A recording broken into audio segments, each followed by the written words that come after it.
As you settle into comfort, feel your breathing gradually slow and deepen. Your surroundings begin to fade as your imagination awakens. The sounds around you transform into the gentle rustling of leaves and distant birdsong.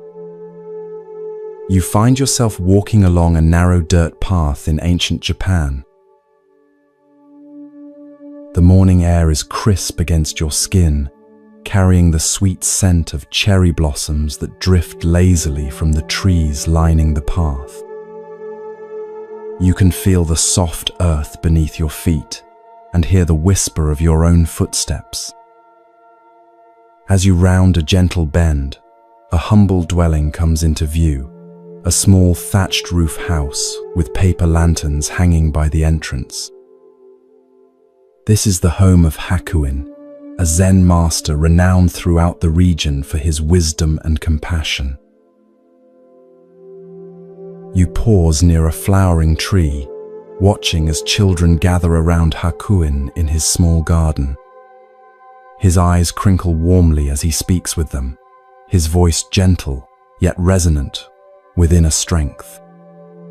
Villagers stop by throughout the morning, seeking his counsel on matters both mundane and profound. You notice how they leave with lighter expressions, as if burdens have been lifted from their shoulders.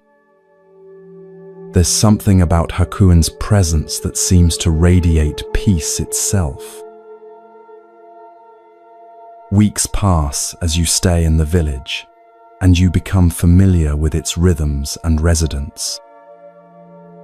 One afternoon, you notice an unusual commotion. A young woman, the daughter of a prominent family, has discovered she is with child. You overhear the whispers as you pass the village well, see the concerned glances exchanged between neighbors. The situation takes a shocking turn when, under intense pressure from her parents, the young woman names Hakuin as the father. The next morning, drawn by raised voices, you find yourself standing near Hakuin's garden. The young woman's parents have arrived, their faces contorted with rage. Her father's voice cuts through the peaceful morning air. "You have brought shame upon our daughter and our family," he shouts, fists clenched at his sides. "Everyone believes you to be so virtuous, but now we know the truth." You feel a knot of tension in your own stomach, anticipating Hakuin's reaction. Will he defend himself, become angry, deny the accusation? You watch as Hakuin listens, his face a portrait of calm attention. When the parents finally pause, breathing heavily from their tirade, Hakuin responds with just 3 words, spoken so softly you almost don't catch them. "Is that so?" You feel a strange sensation wash over you, confusion mixed with something like awe. Just that? No defense, no explanation, no denial? The parents seem equally stunned, then even more enraged by what they perceive as indifference. They storm away, promising to tell everyone in the village about Hakuin's disgrace.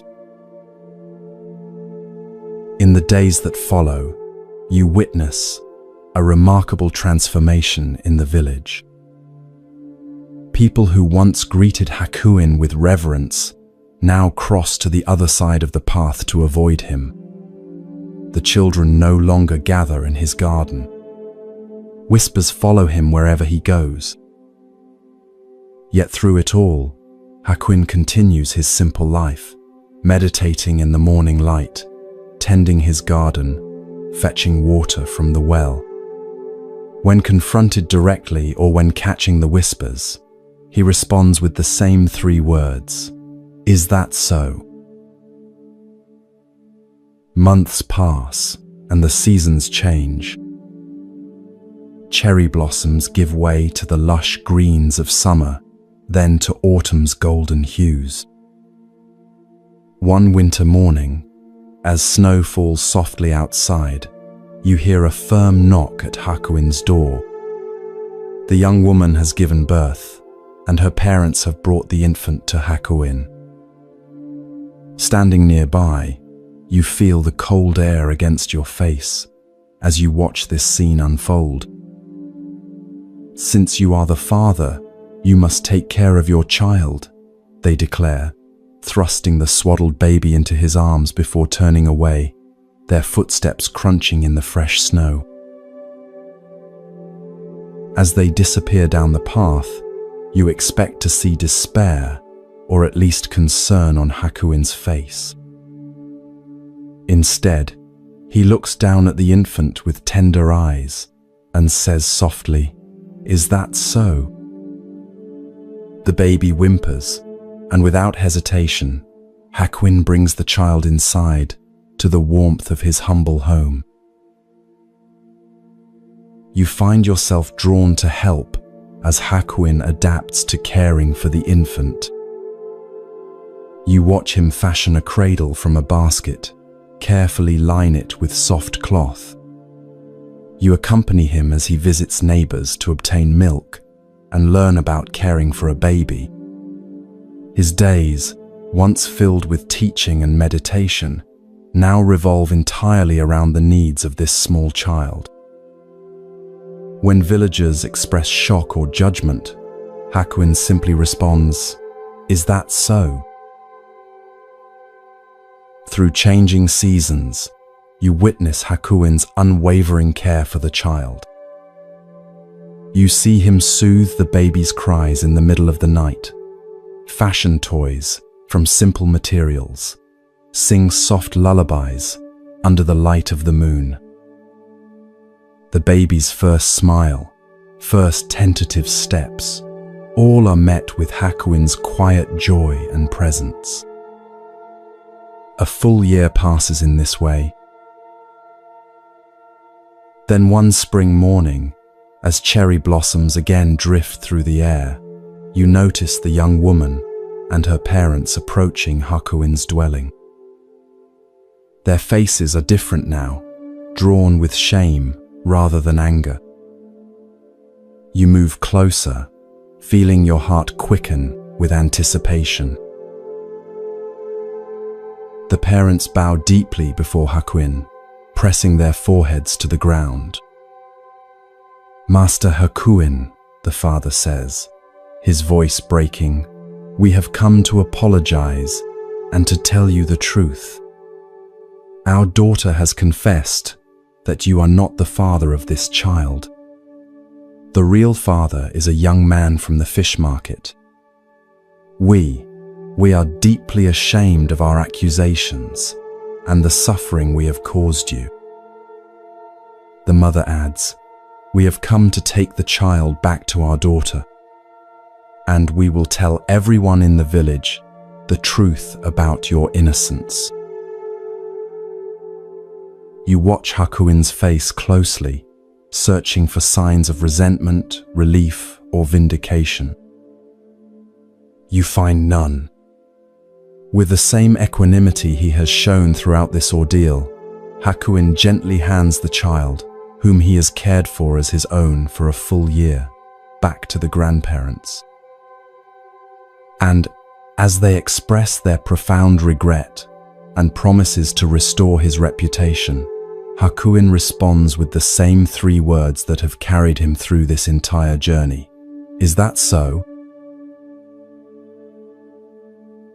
Standing there in the soft morning light, witnessing this extraordinary demonstration of equanimity, you feel something shift within your own understanding.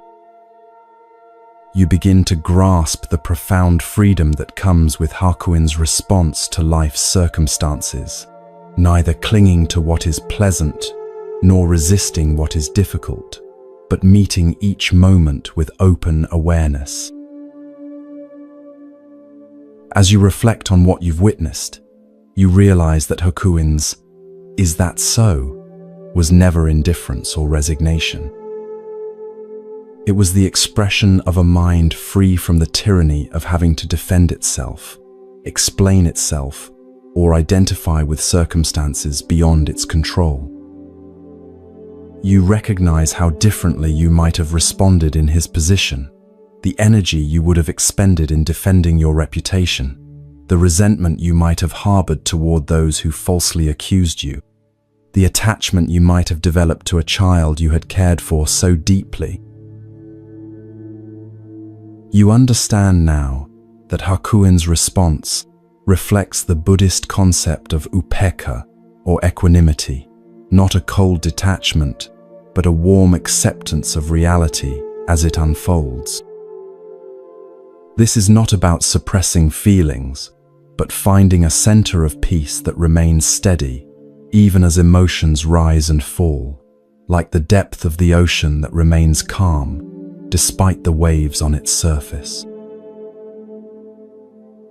As you slowly return to your own reality, bring with you the question, where in your life might you respond with, "Is that so?"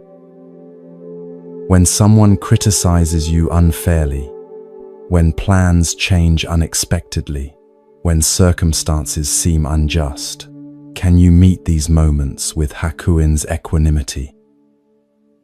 Can you observe your reactions without being defined by them? Can you find that still point within that remains untouched by the ever-changing circumstances of your life?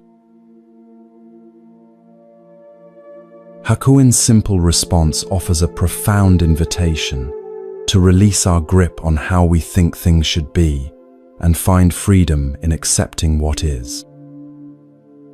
Not as passive resignation, but as the foundation for clear, compassionate action in a world we cannot control.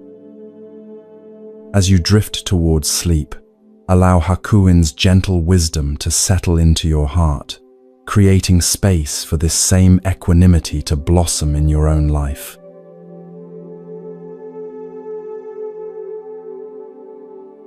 As you settle deeper into comfort, feel your breath becoming slower and more rhythmic.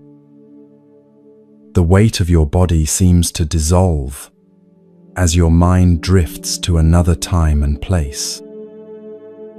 The sounds around you gradually transform into the gentle rustling of bamboo leaves and the distant murmur of flowing water. You find yourself walking along a stone path that winds through a Japanese mountain monastery. The air here tastes fresh and cool against your lips. Morning mist still clings to the valley below, and dew glistens on spiderwebs stretched between branches. As you round a corner, you come upon a serene courtyard where several young monks are engaged in their morning tasks. One figure in particular catches your attention, a young man named Tekisui, whose mindful movements suggest he has been at the monastery for some time, though he still has the eager expression of a relatively new student. You watch as Tekisui finishes sweeping fallen leaves from the stone pathway. As he puts away his bamboo broom, an older monk approaches him. This is the Zen master Nissan, whose reputation for both wisdom and strictness has spread throughout the region. Though advanced in years, Nissan moves with surprising vigor, his eyes alert and penetrating beneath bushy white eyebrows. "Tekisui," the master calls, his voice carrying clearly across the courtyard.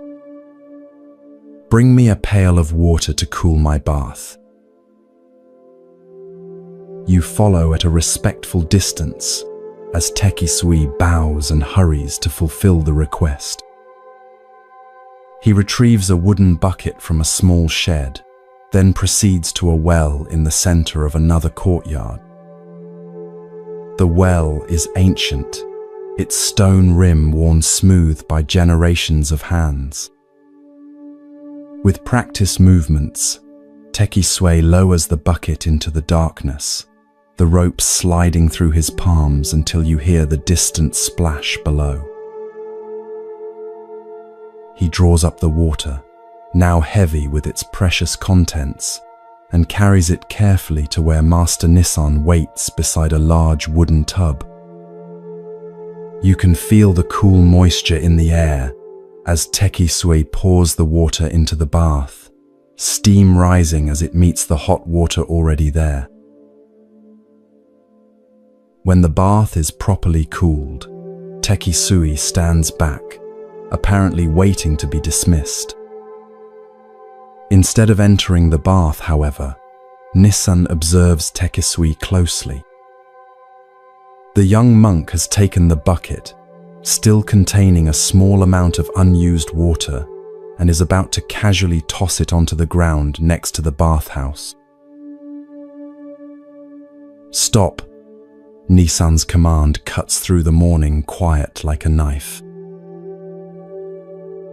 Tekisui freezes, the bucket tilted, water about to spill. He looks at his teacher with confusion. "You dunce!"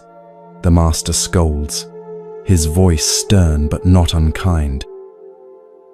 "Why didn't you give the rest of the water to the plants? What right have you to waste even a drop of water in this temple?" You watch the color rise in Tekisui's face as he straightens the bucket. For a moment, he seems about to defend himself. After all, it's just a small amount of water. But something in Nissan's expression stops him. There is an intensity in the master's gaze that suggests this is no trivial matter. The courtyard has fallen completely silent. Even the birds seem to have paused their morning songs.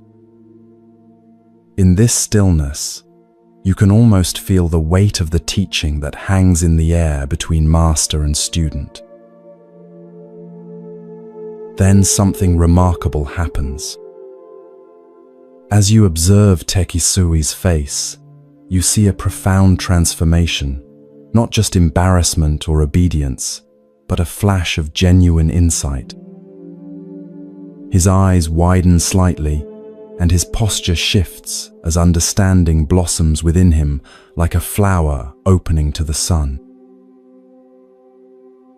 Without another word, Tekisui turns and carefully carries the remaining water to a cluster of young herbs growing nearby. He pours it mindfully at their roots, ensuring that not a single drop is wasted. When he finishes, he turns back to Nissan and bows deeply, gratitude evident in every line of his body. "I understand now, Master," he says softly. Nissan nods once, satisfaction briefly crossing his weathered face.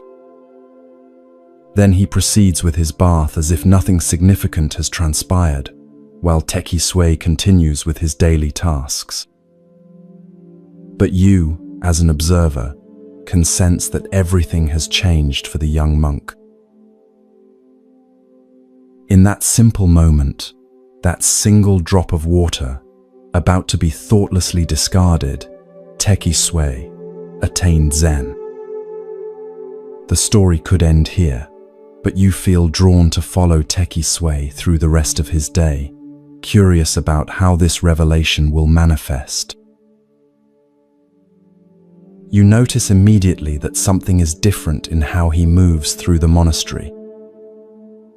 As he helps prepare the midday meal, every grain of rice receives his full attention. When he washes the wooden bowls afterward, he uses precisely the amount of water needed, no more, no less. Even his footsteps seem more deliberate, as if he suddenly understands that each movement carries significance beyond its immediate purpose. Later, you overhear him speaking with another young monk, who asks why he has become so meticulous.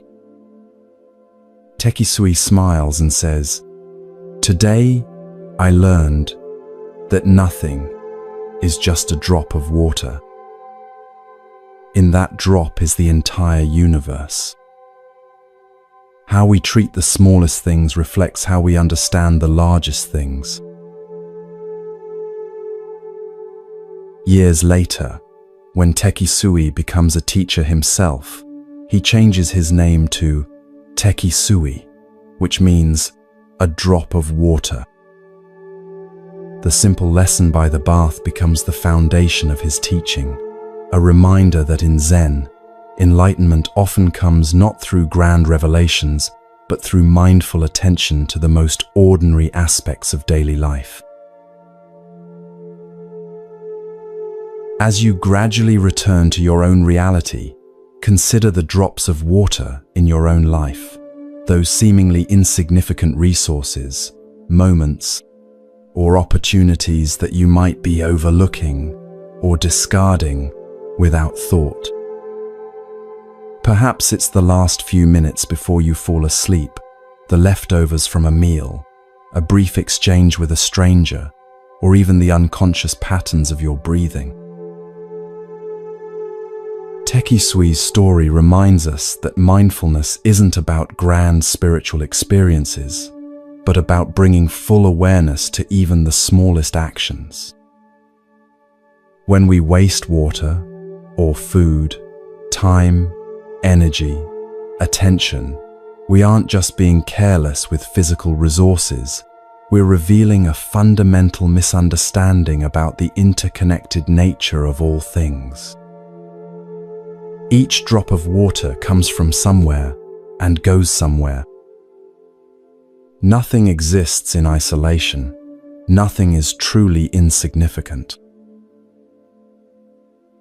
In Zen practice, this awareness extends to every aspect of life. The way you wash your face in the morning, how you prepare a meal, the attention you bring to cleaning your home, all become opportunities for practice. All contain the entirety of the Buddhist path. As the 13th century Zen master Dogen taught, to study the Buddha way is to study the self. To study the self is to forget the self. To forget the self is to be actualized by myriad things.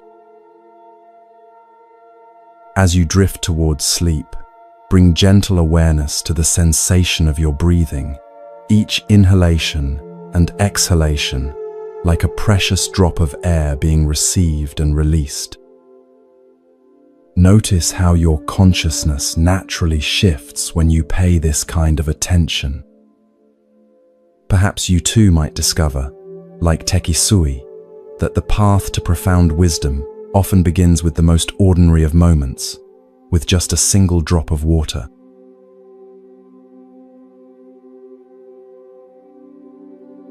As you sink deeper into comfort, feel your breathing become slow and rhythmic.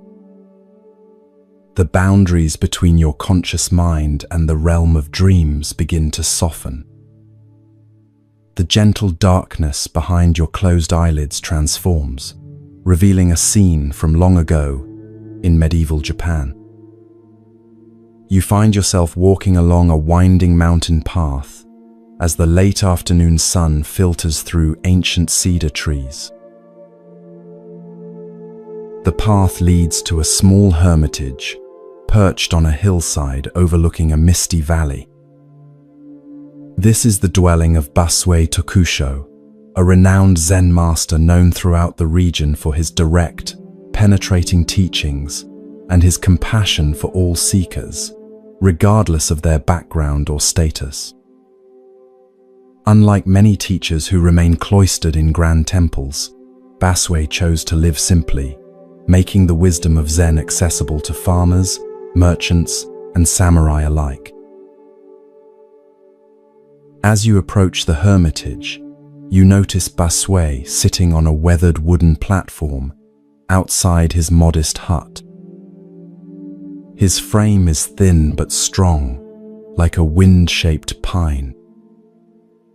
Though probably in his 60s, there is a timeless quality to his presence. His eyes, when they meet yours, are clear and penetrating, yet filled with warmth. Several disciples sit nearby, some preparing food, others copying sutras or tending to the small garden that provides vegetables for their simple meals.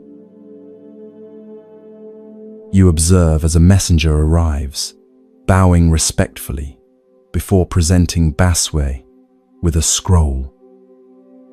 "Master," says the messenger, "I bring word from your disciple Iguchi. He has fallen gravely ill and believes he will not recover. He begs for your final teaching to guide him through his transition." Baswe receives the message with a thoughtful nod. You can see compassion wash across his features as he considers his response. One of the nearby disciples brings paper, inkstone, and brush.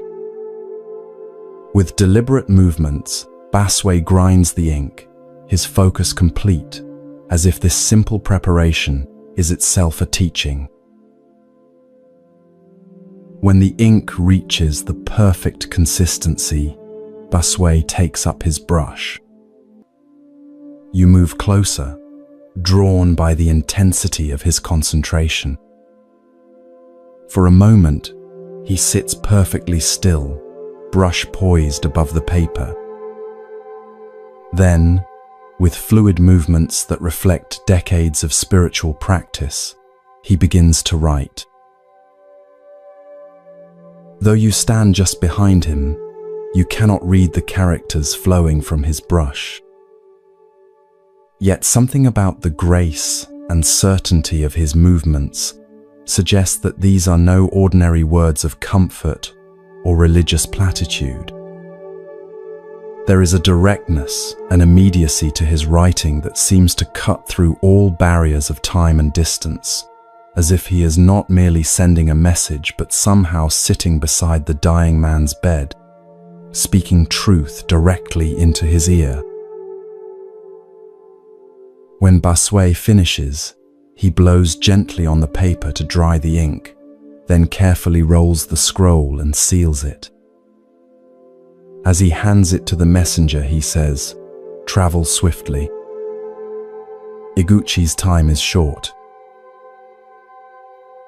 The messenger bows and departs immediately, leaving you wondering what final wisdom Baswe has shared with his dying disciple. You feel a strong desire to know what was written, sensing that it contains a teaching of profound importance. That night, as you sit in meditation with the community, Baswe addresses his disciples. "Today, I wrote to Iguchi, who stands at the threshold between this life and whatever lies beyond. You too should consider what I shared with him, for though you appear healthy now, none of us knows when we will face our final breath." With these words, Baswe reveals the essence of what he wrote. The essence of your mind is not born, so it will never die. It is not an existence which is perishable. It is not an emptiness, which is a mere void. It has neither color nor form. It enjoys no pleasures and suffers no pains. "I know you are very ill," he continues, his voice gentle yet unwavering. "Like a good Zen student, you are facing that sickness squarely. You may not know exactly who is suffering, but question yourself, what is the essence of this mind? Think only of this. You will need no more. Covet nothing. Your end, which is endless, is as a snowflake dissolving in the pure air. A profound stillness settles over the room as these words hang in the air.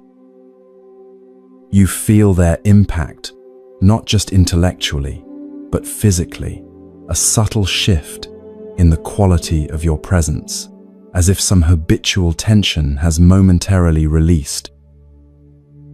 Though you may not fully grasp the ultimate meaning of Baswe's teaching, you sense its power to transform fear into peace, contraction into openness.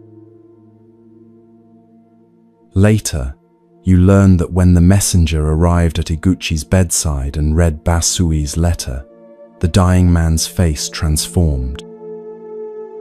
The lines of pain and anxiety softened, replaced by a subtle smile of recognition. He died that night, his body relaxed, his breathing calm until the very end. Those present reported that the room itself seemed filled with a quiet radiance that remained even after his final breath.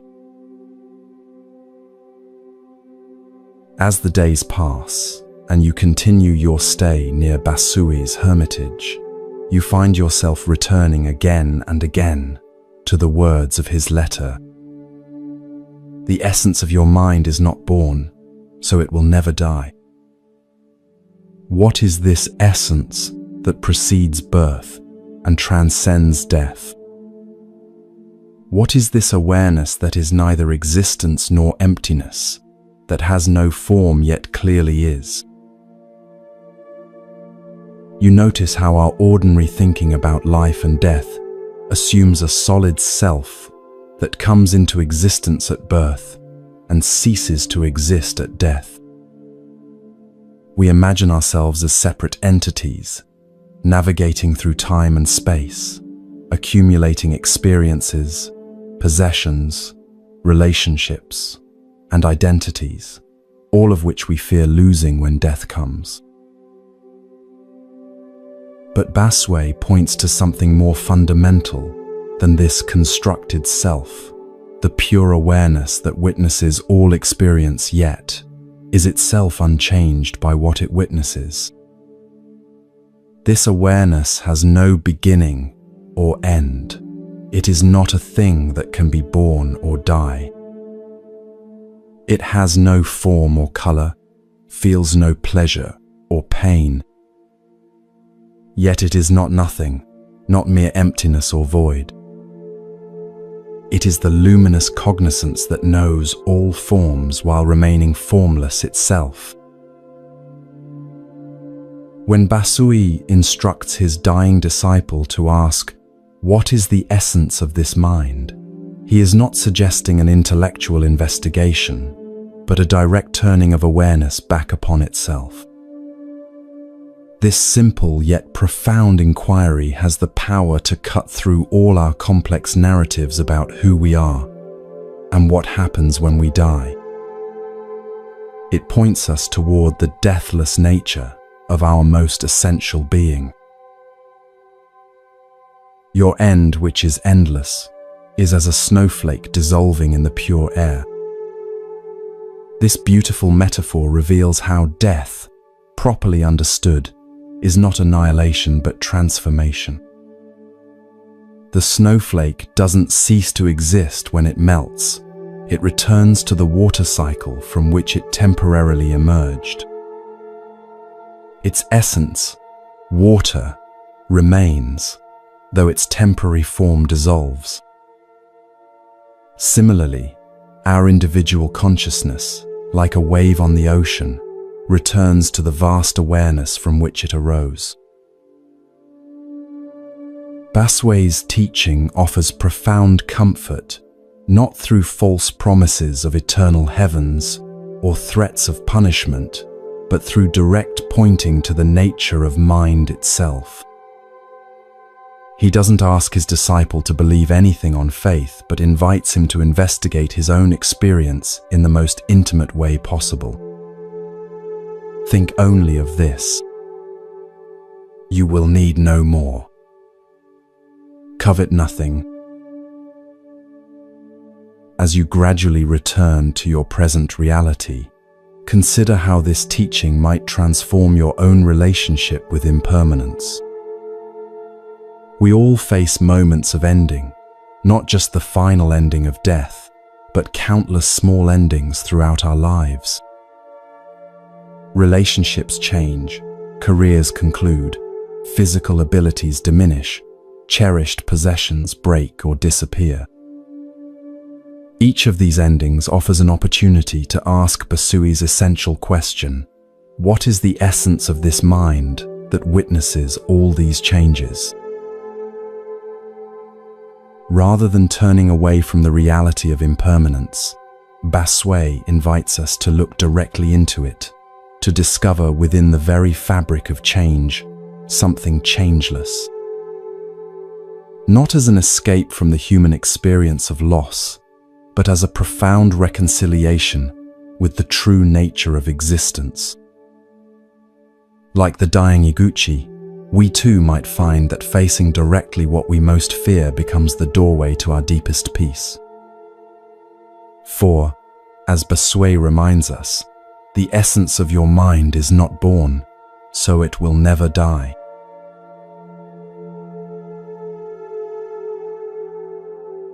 As your body settles more deeply into relaxation, feel your awareness expanding. The boundaries of your everyday consciousness begin to dissolve as you travel back through time to 18th century Japan. The rustling of leaves and the distant song of birds fills your ears as you find yourself walking along a narrow path that winds through a lush forest. Ahead, you glimpse a magnificent temple complex nestled among ancient cedar trees. This is a renowned Shingon Buddhist temple, where scholars and monks gather to study sacred texts and engage in philosophical discourse. As you approach, you notice the elegant curves of the temple roof against the sky and hear the sonorous tones of a ritual bell. The atmosphere is charged with spiritual energy and intellectual vigor. You are drawn to a large hall where a crowd has gathered. Inside, seated on an elevated platform, is a monk in immaculate robes. This is Jun, a Shingon master known throughout Japan not only for his spiritual insight, but for his extraordinary scholarship. Fluent in Sanskrit, Chinese, and several other languages, he is revered as one of the most brilliant minds of his generation. Jun's voice carries clearly through the hall as he delivers a complex lecture on Buddhist philosophy, weaving together strands of thought from various traditions with impressive erudition. The assembled students, mostly monks and a few scholarly lay people, listen with rapt attention, occasionally nodding in appreciation of a particularly insightful point. You notice how they lean forward when he speaks, as if physically drawn to the knowledge he offers. After the lecture concludes, the students bow deeply and begin to disperse. You follow Jun as he returns to his private quarters, a simple room despite his elevated status. As he settles at his desk to review some ancient texts, a temple attendant appears at the door. "Master Jun," the attendant says with a bow, "a letter has arrived for you." He presents a simple scroll sealed with wax. Jun takes the scroll and carefully breaks the seal.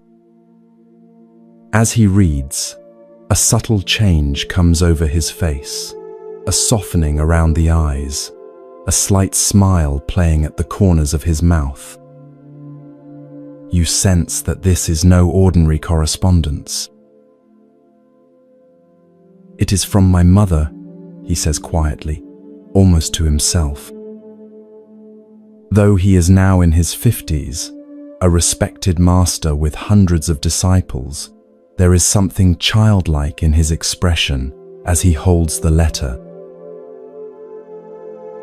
You find yourself able to read the letter over his shoulder, drawn into this intimate exchange between mother and son. The handwriting is simple but clear, the paper modest. The letter begins with tender inquiries about his health and expressions of maternal pride. But then, it takes an unexpected turn. Son, I do not think you became a devotee of the Buddha because you desired to turn into a walking dictionary for others, she writes. There is no end to information and commentary, to glory and honor. Jiun's expression grows more serious as he continues reading. I wish you would stop this lecture business. Shut yourself up in a little temple in a remote part of the mountain. Devote your time to meditation and in this way attain true realization. The words, though gently delivered, carry the impact of a thunderclap. You can almost feel Jiun's shock as he reads his mother's frank assessment, not as a rebuke from a superior or challenge from a rival scholar, but as the straightforward counsel of someone who loves him deeply and sees him clearly. Jiun reads the letter again, slowly, his fingers tracing his mother's characters. His expression shifts from surprise to thoughtful reflection. He places the letter carefully on his desk and sits in silence for a long while, his brilliant mind now turned toward a different kind of contemplation. Over the following days, you observe a subtle transformation in Jiun. He continues his scholarly duties, but there is a new quality to his presence, a questioning, a seeking that goes beyond intellectual understanding. Often, you find him pausing in the midst of his work, his mother's letter in hand, rereading her simple yet profound counsel. A walking dictionary, he murmurs to himself one evening. Is that what I have become? One morning, Jiun calls his senior disciples together. The atmosphere is solemn as they gather, sensing that something important is about to occur. Jiun sits before them, his mother's letter placed carefully beside him. I have received wisdom from an unexpected source, he tells them, his voice steady but touched with emotion. My mother, who has never studied the sutras or engaged in scholarly debate, has nonetheless seen what I have been unable to see, that I have mistaken the finger pointing at the moon for the moon itself. He reads his mother's letter aloud, and you observe the reactions of his disciples: surprise, confusion, perhaps even a touch of resistance. They have built their identities around being students of the great scholar Jiun. What does this mean for them? I will complete my current teaching obligations, Jiun continues, but then I must follow this guidance. I will withdraw to a small temple in the mountains to devote myself to meditation. Some of you may wish to join me. Others may choose to continue your scholarly pursuits elsewhere. Both paths have value, but I now see that my own path must shift. True to his word, Jiun eventually withdraws from his prominent position. You find yourself following him to a tiny, neglected temple high in the mountains, days away from the nearest village. Here, surrounded by towering trees and visited occasionally by deer, and other forest creatures, June establishes a simple practice community. The daily schedule is austere, rising before dawn for meditation, simple meals, work in the temple garden, more meditation. Gone are the elaborate lectures and prestigious visitors. In their place is a profound silence, broken only by the sounds of nature and the minimum of human speech required for communal living. One evening, as sunset bathes the mountains in golden light, you find June sitting on a stone overlooking the valley below. His face, once animated primarily by intellectual excitement, now reflects a different quality, a stillness, a presence that seems to extend beyond his physical form. The transformation is subtle but unmistakable. A young monk approaches hesitantly.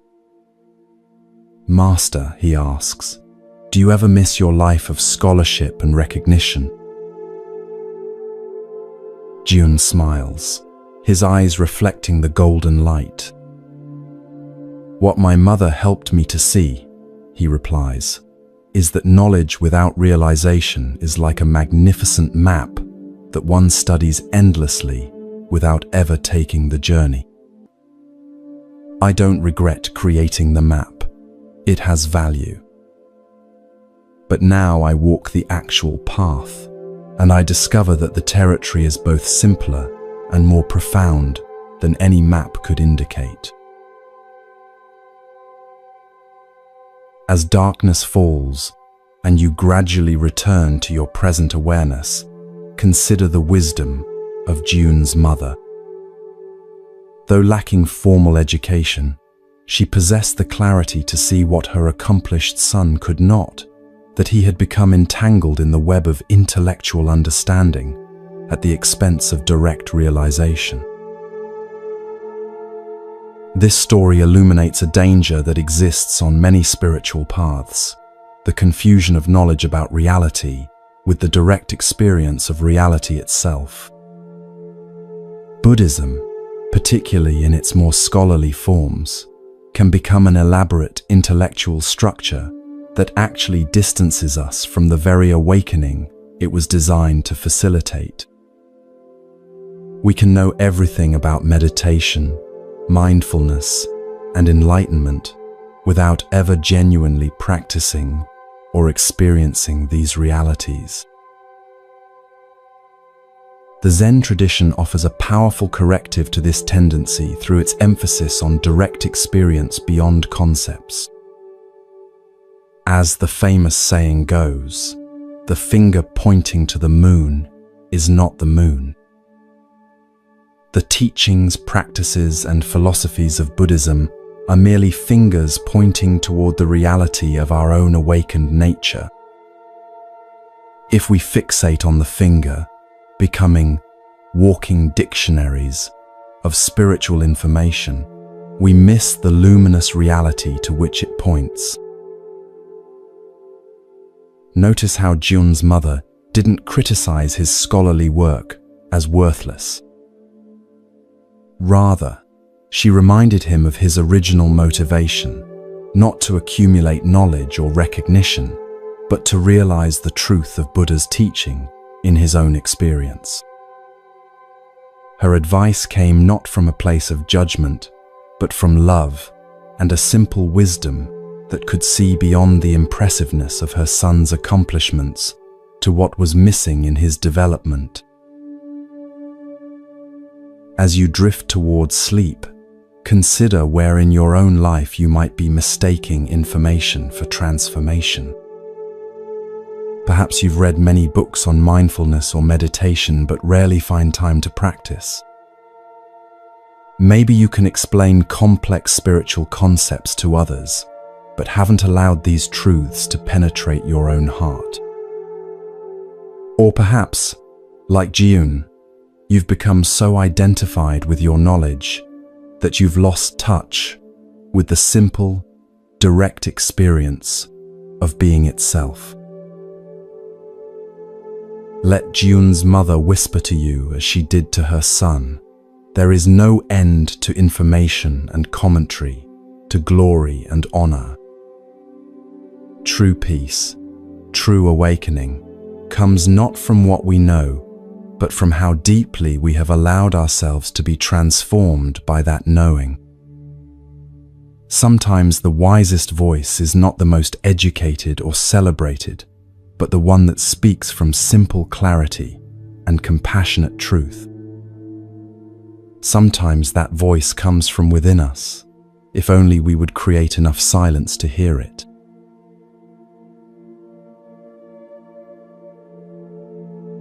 Feel yourself drifting deeper now, your body becoming heavier as your mind grows lighter. The sounds of your environment fade as you journey to medieval Japan during the Tokugawa period. The air carries the scent of incense and cedar as you find yourself walking through a small village nestled at the foot of mist-covered mountains. Paper lanterns sway gently in the evening breeze, casting warm pools of light along the narrow streets. The village is abuzz with unusual activity. People gather in small groups, their voices hushed but animated as they discuss some recent event. You approach one such gathering and listen to their conversation. A merchant has reported that 50 rolls of valuable cotton cloth have been stolen while he was resting beneath the shelter of a large stone Buddha that stands at the village outskirts. Curious, you follow a winding path to this Buddha statue. It stands about 12 feet tall, carved from a single piece of granite, its weathered surface testifying to centuries of exposure to the elements.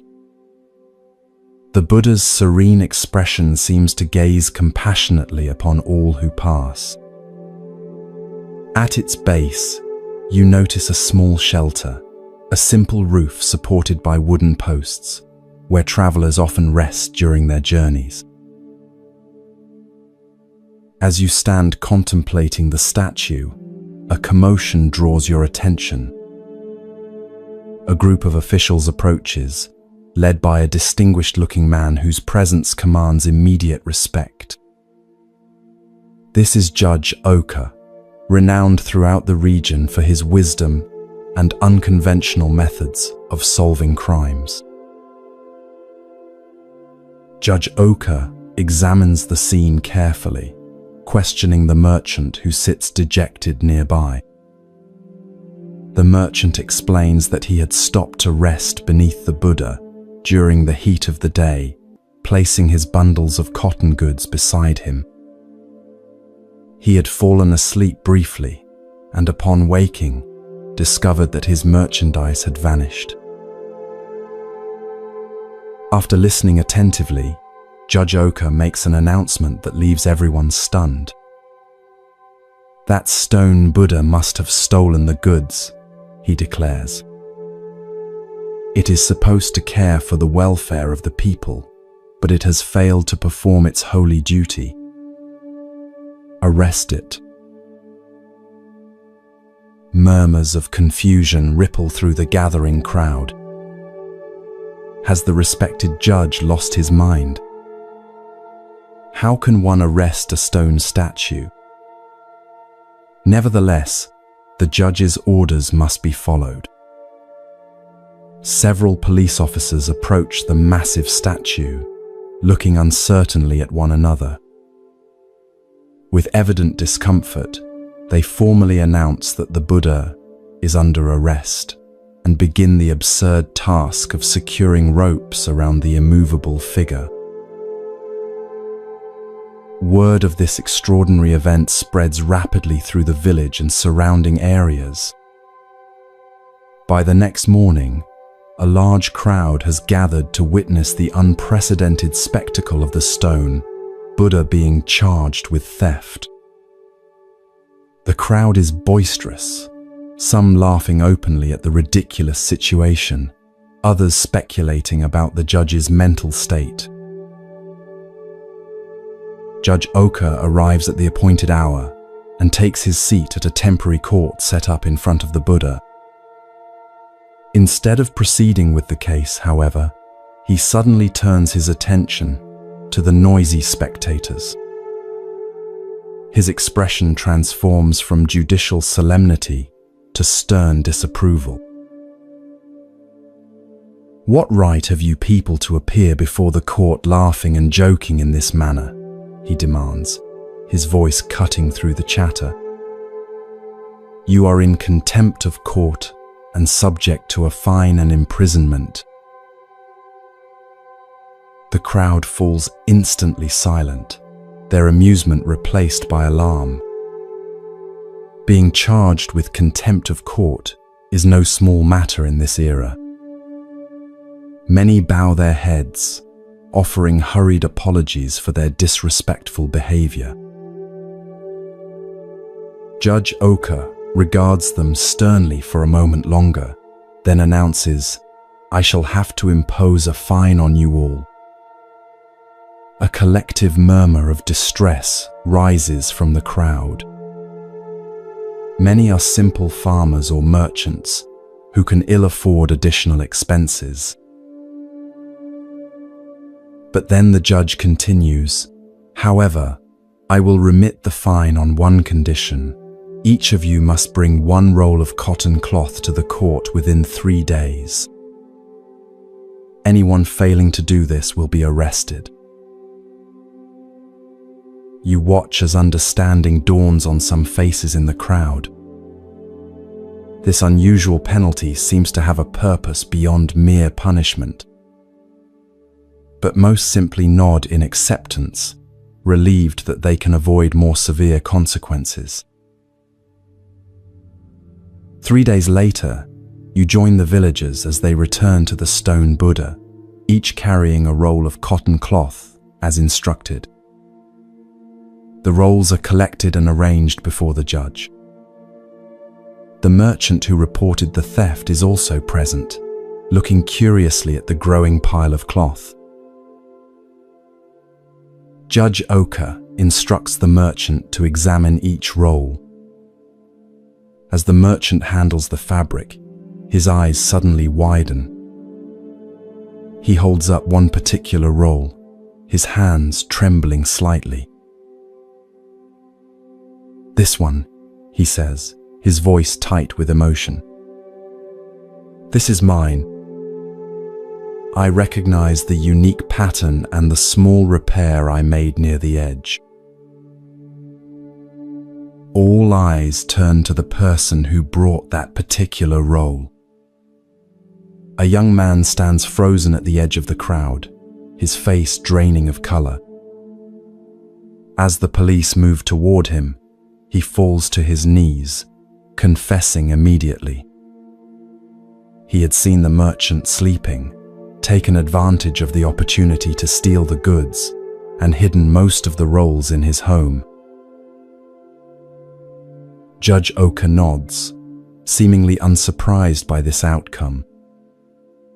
He orders the thief into custody and ensures that all 50 rolls of the merchant's cloth are recovered and returned.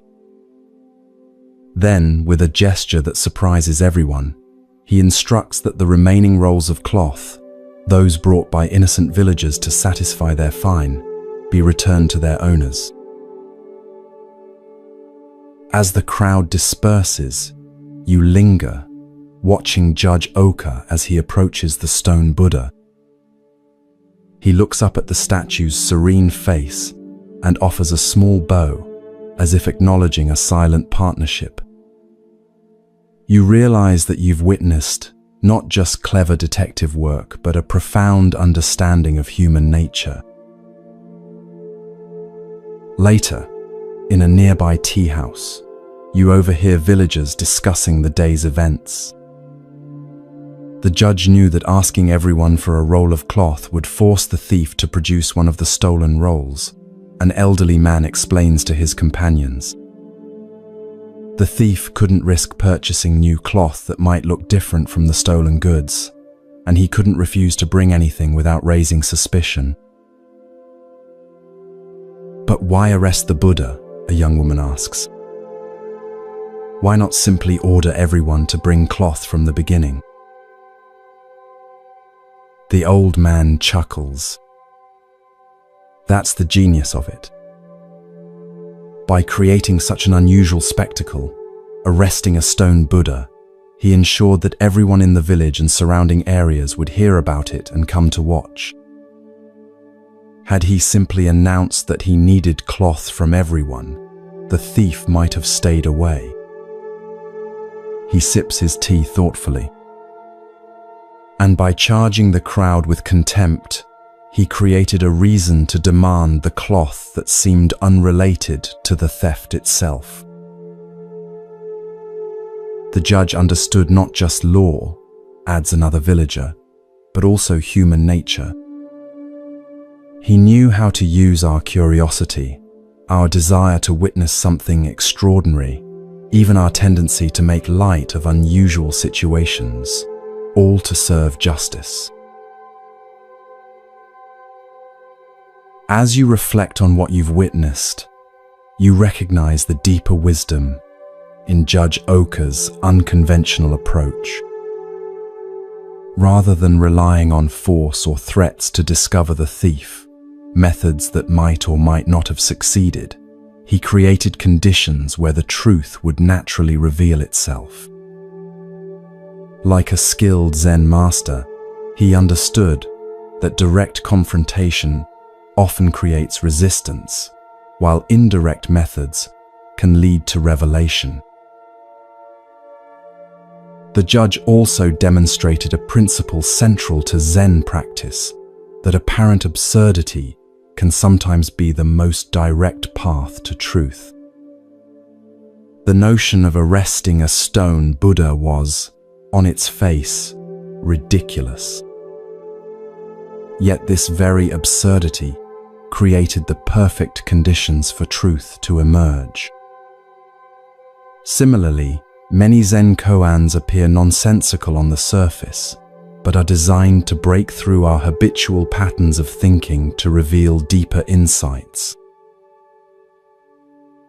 Perhaps most importantly, Judge Oka's method embodied compassion alongside justice. Rather than subjecting the entire village to house searches or aggressive interrogations, he created a situation where only the guilty party would be revealed. The innocent were briefly inconvenienced, but ultimately unharmed. Even the thief was given the opportunity to surrender the stolen goods and face the consequences of his actions in a relatively dignified manner.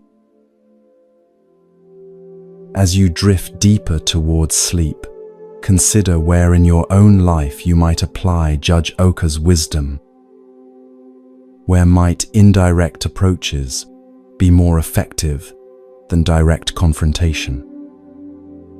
How might apparent absurdity or playfulness create openings where seriousness creates walls?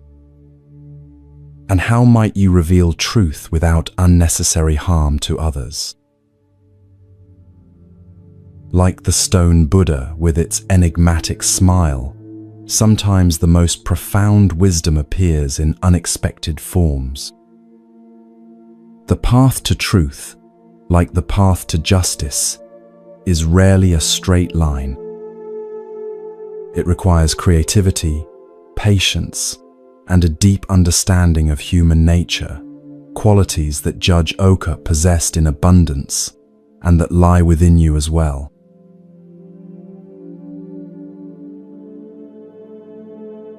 Feel your body becoming heavier as your mind drifts deeper into relaxation. The boundaries between waking and dreaming begin to blur as you find yourself transported to a small farming village in ancient Japan. The air carries the earthy scent of rice fields and wood smoke as you walk along a narrow path winding between modest thatched homes. Children play with simple toys in the dirt, while adults tend to their daily tasks with practiced hands. You notice that despite the village's evident poverty, a small temple sits at its center, a humble wooden structure, but clearly built and maintained with care. From where you stand, you can see through its open doors to an altar where a bronze Buddha statue rests, its metal surface gleaming softly in the light of butter lamps. Villagers occasionally pause in their work to bow respectfully as they pass by the temple, some stopping briefly to offer a simple prayer. Among the villagers, one man draws your attention. Unlike the others, whose weathered faces reflect lives of hardship balanced with simple joys, this man's expression carries a peculiar intensity. He moves with purpose, his eyes often drawn to the temple as he goes about his work. Something about his demeanor suggests a complicated relationship with the sacred building and what it contains.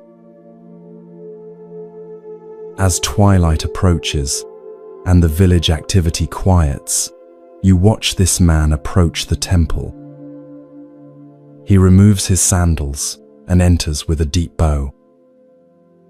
From your vantage point, you can see him kneel before the Buddha statue, his head bowed in apparent devotion. He lights incense, its fragrant smoke curling upward in delicate spirals. He seems to be praying with unusual fervor, occasionally touching his forehead to the ground in prostration. This continues for some time, until the temple is empty of other visitors. As darkness falls outside, something unexpected happens.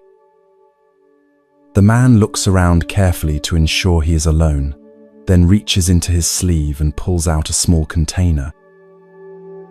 With deliberate movements, he opens it to reveal what appears to be black ink. To your astonishment, he dips his finger into the ink and reaches toward the Buddha statue's face. With careful precision, he paints the Buddha's nose black. You watch in bewilderment, trying to understand this strange act. Is it vandalism? Sacrilege? But the man's expression shows no malice. If anything, there's a curious mixture of reverence and mischief in his eyes. When he finishes, he bows deeply once more and leaves the temple as respectfully as he entered, returning to his home in the gathering darkness. The next morning, the village stirs with excitement and concern. The Buddha statue's black nose has been discovered, and people gather at the temple, their voices a mixture of outrage and bewilderment. Who would dare to deface the sacred image? What might this sacrilege mean for the village? Will the gods send misfortune as punishment? The village headman decides to keep watch that night. Hidden in the shadows of the temple, he waits patiently for the culprit to return. Sure enough, as midnight approaches, the same man enters, performs his devotions, and once again carefully repaints the Buddha's nose, which had been cleaned earlier that day. The headman steps from the shadows. "Why are you doing this?" he demands, his voice stern but controlled. "Do you not fear the consequences of defacing our sacred Buddha?" The man turns, startled, but not afraid. After a moment of silence, he speaks with unexpected sincerity.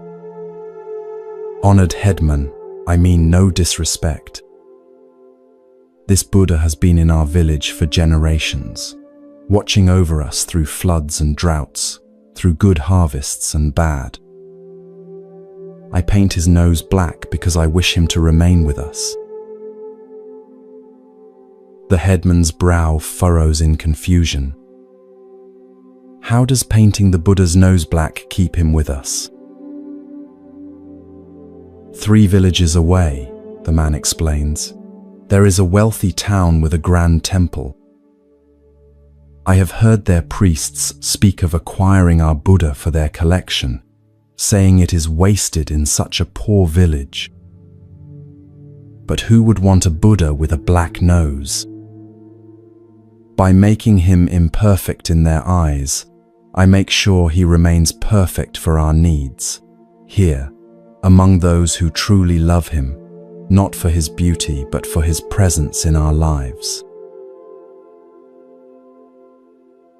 The headman stands silent, absorbing this unexpected explanation.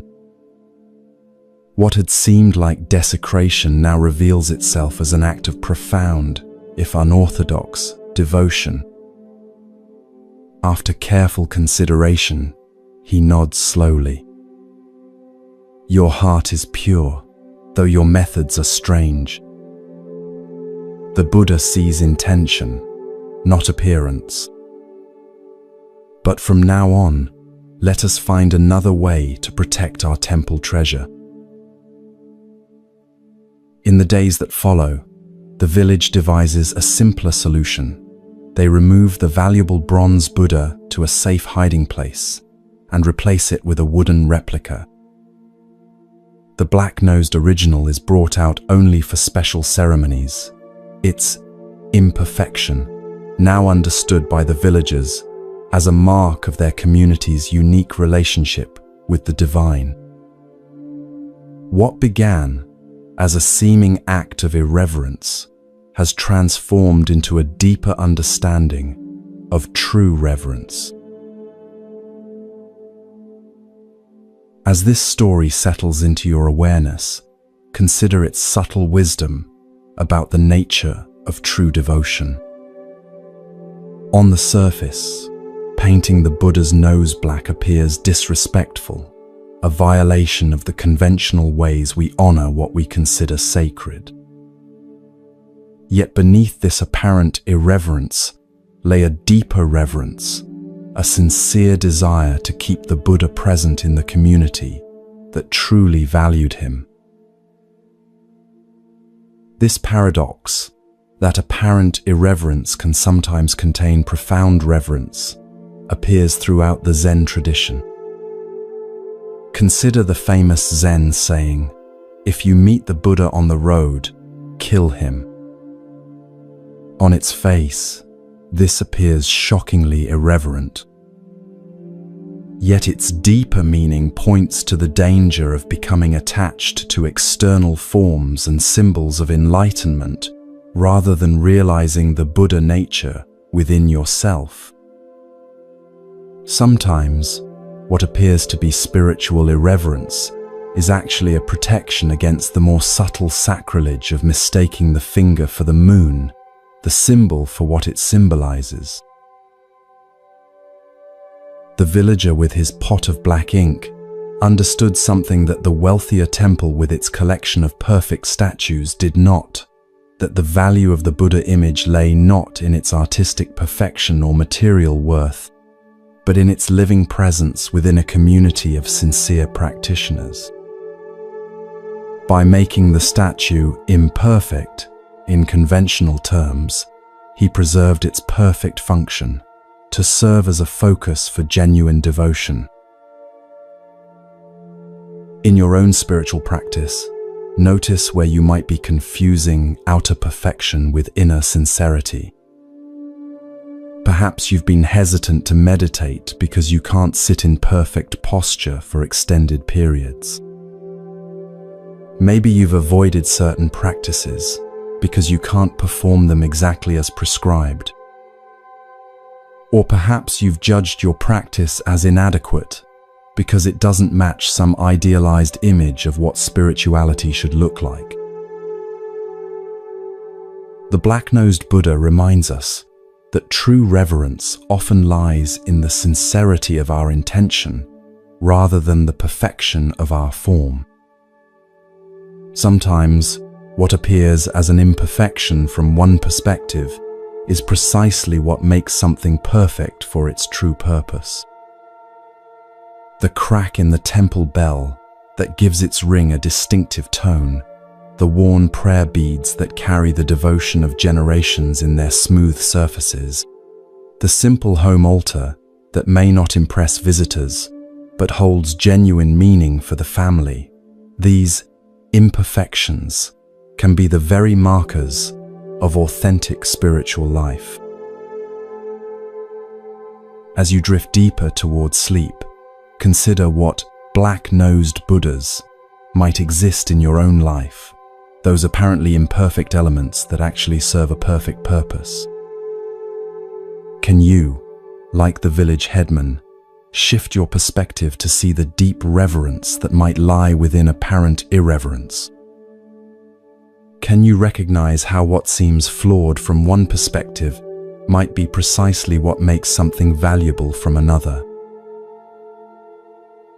Perhaps the greatest wisdom of the black-nosed Buddha is the reminder that the sacred doesn't need our protection nearly as much as it needs our sincere connection. The divine, in whatever form we understand it, is not diminished by a bit of black ink, but it might well be diminished by spiritual practices performed perfectly yet without heart. In your own way, with your own imperfect practice, you too honor the essence rather than merely the appearance of what is truly sacred.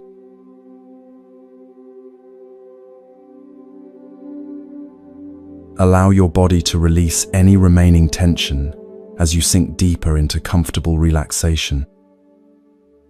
The boundaries of time and space begin to dissolve as you find yourself transported to ancient India over 500 years ago.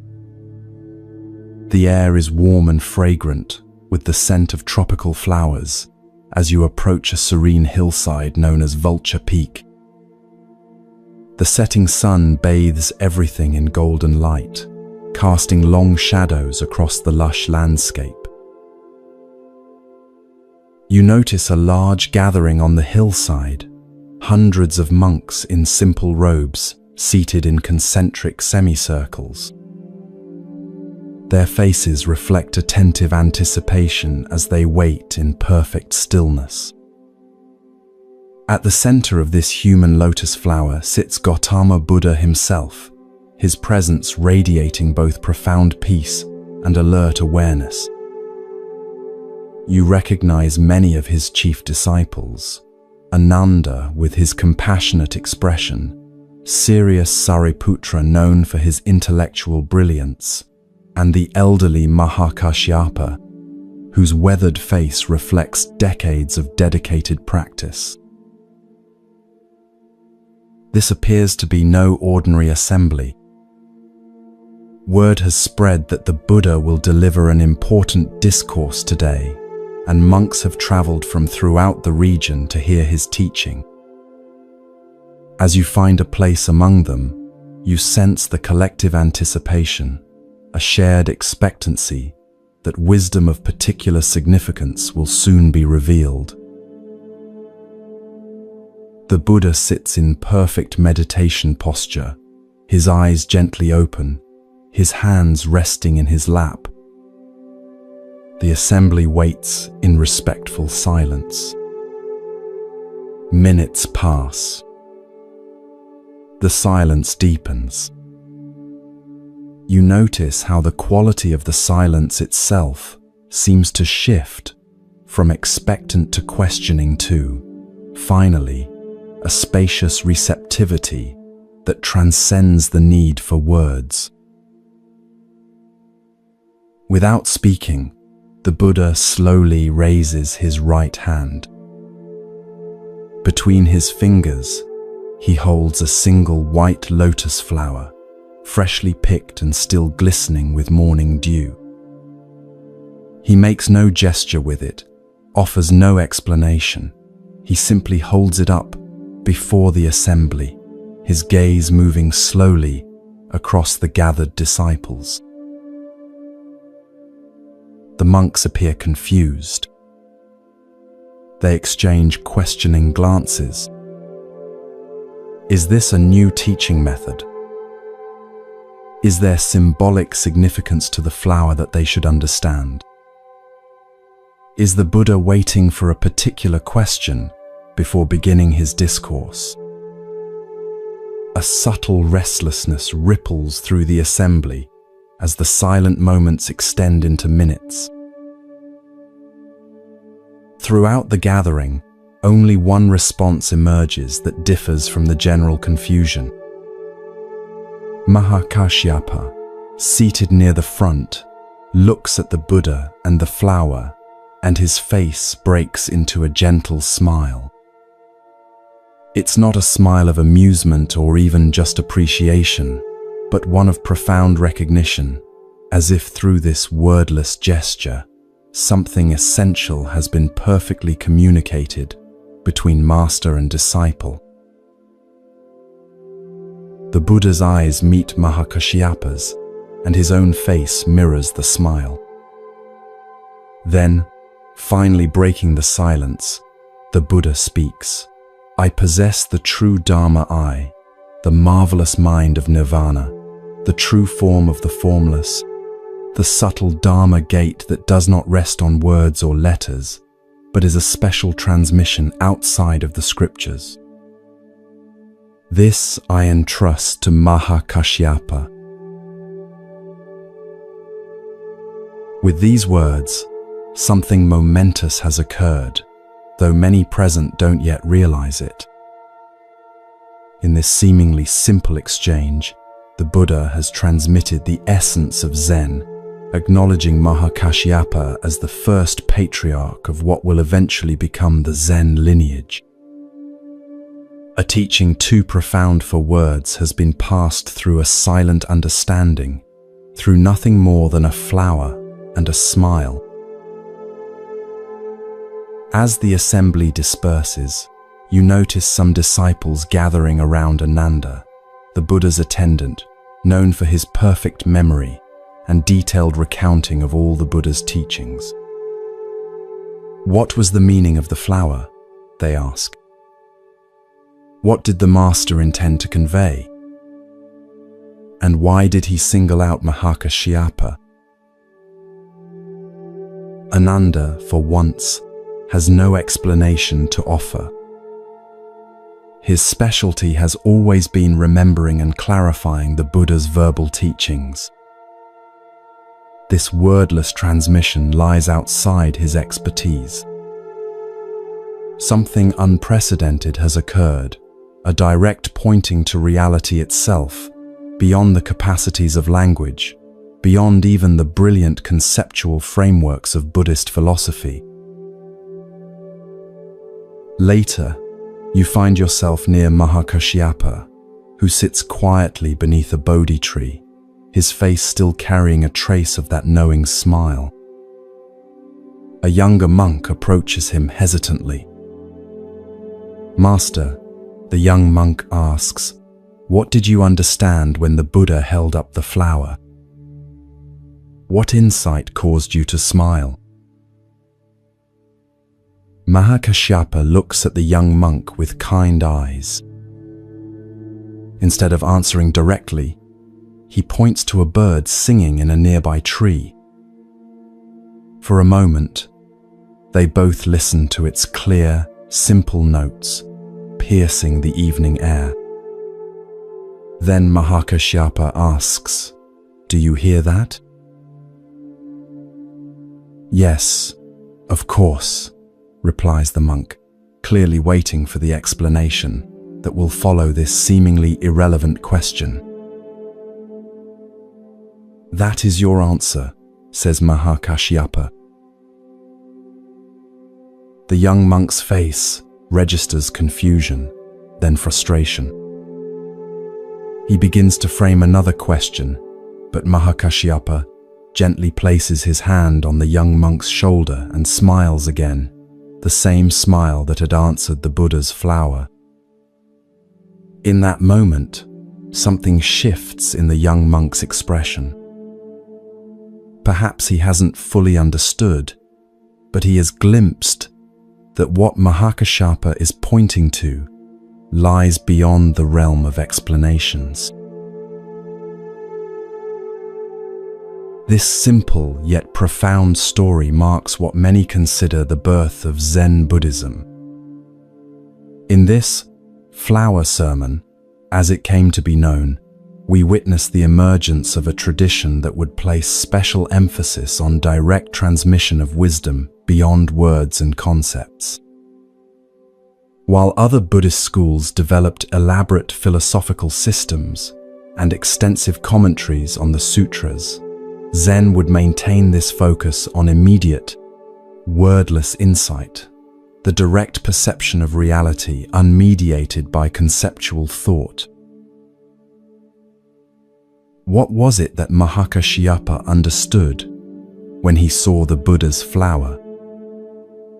What caused him to smile while others sat in confusion?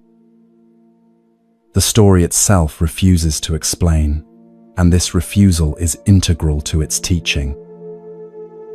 If Mahakashyapa's realization could be captured in words, the Buddha would simply have spoken those words rather than holding up the flower. The very point of the gesture was to indicate something that transcends verbal expression. Yet we might approach an understanding through what Zen would later call direct pointing. Perhaps Mahakashyapa saw not just a flower but flower nature in its completeness, the entire universe expressing itself as this particular flower in this particular moment. Perhaps he recognized that the flower, the Buddha, himself, and all of existence were not separate entities, but manifestations of a single, seamless reality. Perhaps he understood that the truth the Buddha had been teaching through countless sermons was fully present in this simple, wordless gesture, immediate, perfect, and complete. The smile itself is significant. It wasn't the smile of someone who has figured out a puzzle or grasped a new concept. It was the smile of recognition, the response of one who sees something so simple and obvious that it bypasses the thinking mind entirely. It's the smile that might arise when you suddenly recognize an old friend in a crowd, or when you awaken from a confusing dream to the clarity of ordinary reality. It's not about acquiring new knowledge, but about recognizing what has been present all along. This story reminds us that spiritual truth is not primarily a matter of accumulating concepts, refining beliefs, or mastering texts, though these may have their place. At its heart, spiritual awakening is about direct perception of reality as it is. The Buddha's flower didn't represent some abstract truth. It was itself the complete expression of the truth he had realized under the Bodhi tree. Mahakashyapa's smile didn't signify his understanding of a teaching about reality. It was the natural response of one who sees reality directly. As you drift towards sleep, consider where in your own life you might be seeking through concepts and words what can only be found through direct experience. Perhaps you've read many books about meditation without sitting in silence. Maybe you can explain spiritual principles eloquently while missing their lived reality. Or perhaps you've been waiting for some complex explanation when the truth is as simple and immediate as a flower held in the hand. The Buddha's flower continues to be held up across the centuries, inviting not understanding but recognition, not knowledge but direct seeing. Like Mahakashyapa, You too carry the capacity for that recognition, the ability to perceive, beyond all concepts and explanations, the simple wonder of existence as it expresses itself in each moment. And perhaps in that recognition, in your own way, at your own time, a smile might naturally arise, the smile that answers the flower's silent teaching with the heart's wordless understanding.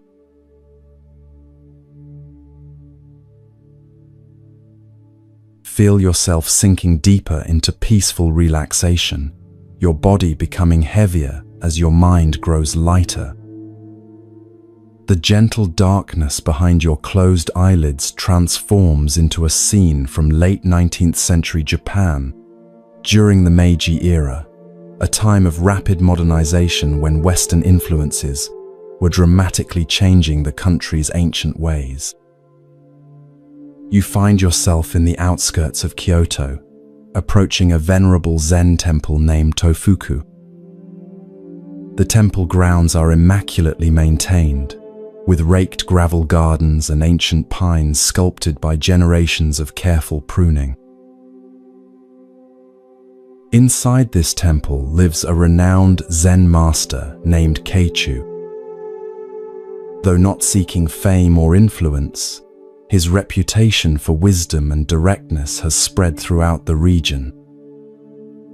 Many come seeking his guidance: monks, merchants, farmers, and occasionally even government officials. Keichu receives them all with the same unpretentious presence, offering each exactly what they need, often in unexpected ways. As you approach the temple gates, you notice unusual activity, attendants in formal dress arriving ahead of an important visitor. Their manner suggests someone of high rank is expected. You learn from conversation among temple monks that the governor of Kyoto, Kitagaki, has announced his intention to visit Master Keichu today. This is significant, as Kitagaki is known for his progressive policies and interest in preserving Japanese cultural traditions despite the rush toward westernization. The temple attendants seem somewhat nervous about this prestigious visit. They bustle about, ensuring everything is in perfect order. One monk carries a tray with the governor's calling card, an elegant piece of thick paper with Kitagaki, Governor of Kyoto, printed in fine calligraphy. He approaches Keichu's modest quarters to announce the imminent arrival. You follow discreetly, curious about how the humble Zen master will receive this powerful official. The attendant kneels outside Keichu's door, announces the visitor, and presents the calling card. From your vantage point, you can see Keichu glance at the card without picking it up. His weather-worn face remains impassive as he speaks words that shock the attendant. "I have no business with such a fellow. Tell him to get out of here." The attendant's face pales. Such a response to the governor could have serious consequences for the temple. Stammering apologies, he backs away, unsure how to convey this rejection to Kitagaki without causing offense.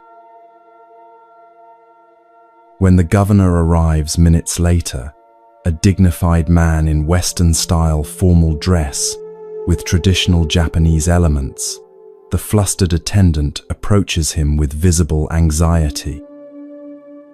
Bowing repeatedly, he explains the situation. "Your Excellency, there has been an unfortunate misunderstanding. Master Keichu says he has no business with the governor of Kyoto and asks that you leave." To everyone's surprise, Governor Kitagaki doesn't appear angry. Instead, a thoughtful expression crosses his face. After a moment of reflection, he nods slightly. I see. My approach was incorrect. He takes back his calling card and, with a small pencil from his pocket, crosses out the words, Governor of Kyoto. Please take this back to Master Keichu, he says, handing the modified card to the attendant. Tell him Kitagaki requests the honor of his company. The attendant hurries back to Keichu's quarters, presenting the altered card with trepidation. This time, Keichu's reaction is entirely different. His face brightens with a warm smile as he reads the simple name. Ah, is that Kitagaki? I want to see that fellow. Within moments, the governor is welcomed into Keichu's modest room. You observe from a respectful distance as these two men, one a political leader in modern Japan, the other a keeper of ancient wisdom, sit together in animated conversation. The formality that typically surrounds the governor has vanished, replaced by the natural human connection of two individuals, meeting without the barrier of titles or positions. Their laughter occasionally carries across the temple garden, suggesting a genuine meeting of minds rather than a formal official visit. Later, as Governor Kitagaki prepares to leave, you notice a subtle but significant change in his demeanor. He moves with the same authority as before, but there's a new lightness to his step, a clarity in his gaze that wasn't present when he arrived.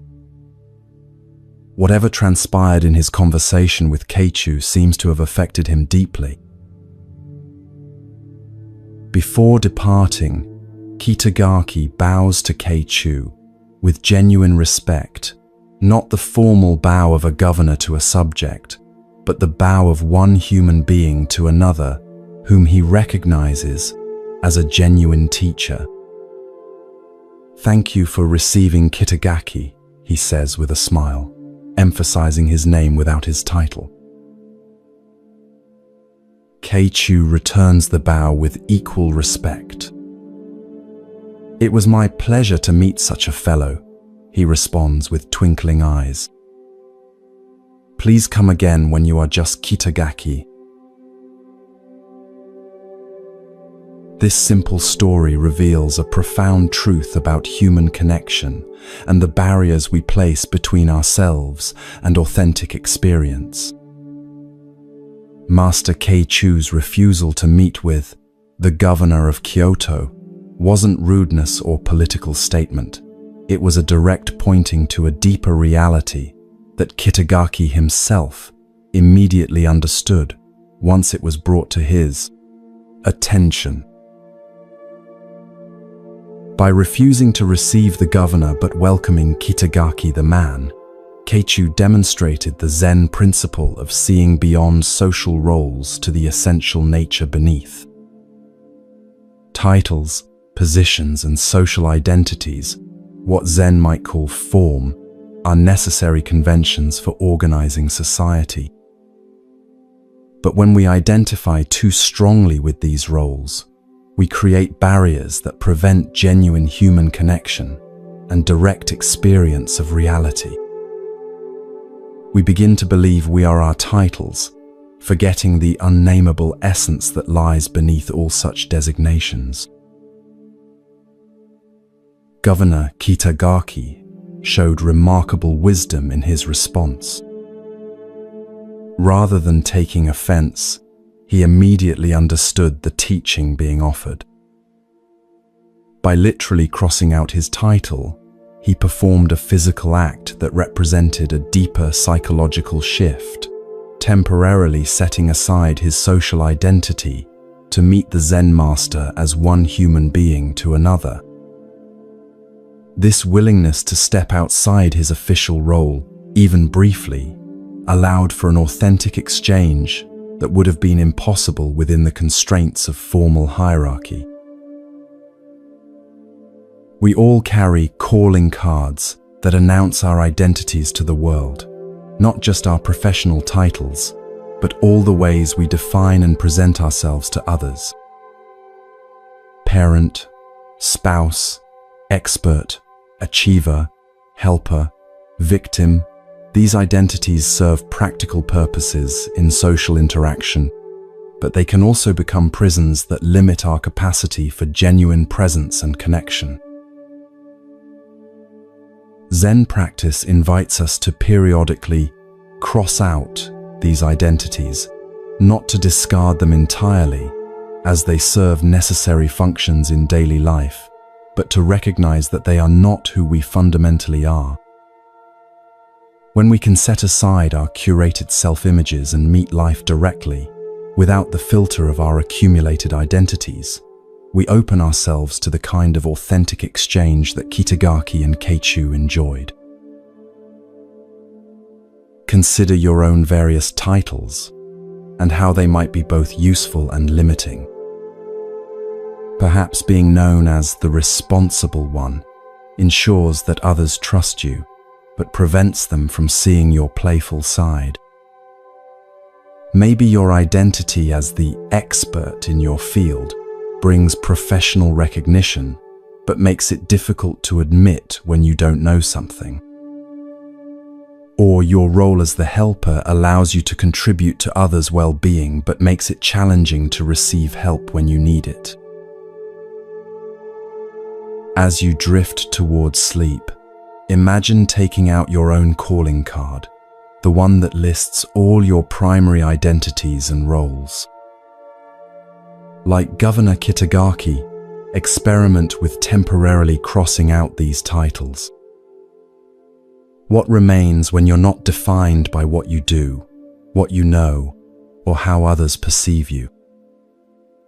Who are you in the silence between thoughts, in the space beyond names and forms? This nameless essence, what Zen might call your original face before you were born, is what Keichu wanted to meet, and what Kitagaki had the wisdom to reveal. Tonight, rest as that which cannot be named or titled, the awareness that witnesses all experiences, but is itself free from all designations. Like Kitagaki setting aside his governorship to meet the Zen master directly, allow yourself to set aside your accumulated identities and rest in the simple, unadorned presence that is your most fundamental nature. From this spacious awareness, genuine connection with yourself, with others, with life itself, naturally emerges.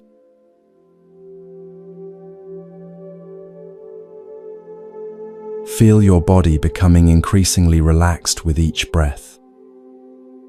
Your thoughts beginning to quiet as you journey to another time and place. The modern world fades away as you find yourself in a traditional Japanese Zen monastery nestled among misty mountains. The air carries the scent of pine and wood smoke as you approach a cluster of simple wooden buildings surrounded by carefully tended gardens. This is the monastery of the renowned Zen master Bankei, whose teaching of the unborn Buddha mind has attracted students from throughout Japan. Unlike many strict Zen teachers of his era, Bankei is known for his compassionate approach and ability to express profound truths in language accessible to everyone, from scholarly monks to illiterate farmers. His monastery houses both dedicated disciples who have trained for many years and newcomers just beginning their spiritual journey. You find yourself drawn to the monastery kitchen, where the day's first meal is being prepared. Steam rises from large pots of rice as monks move with focused attention through their assigned tasks.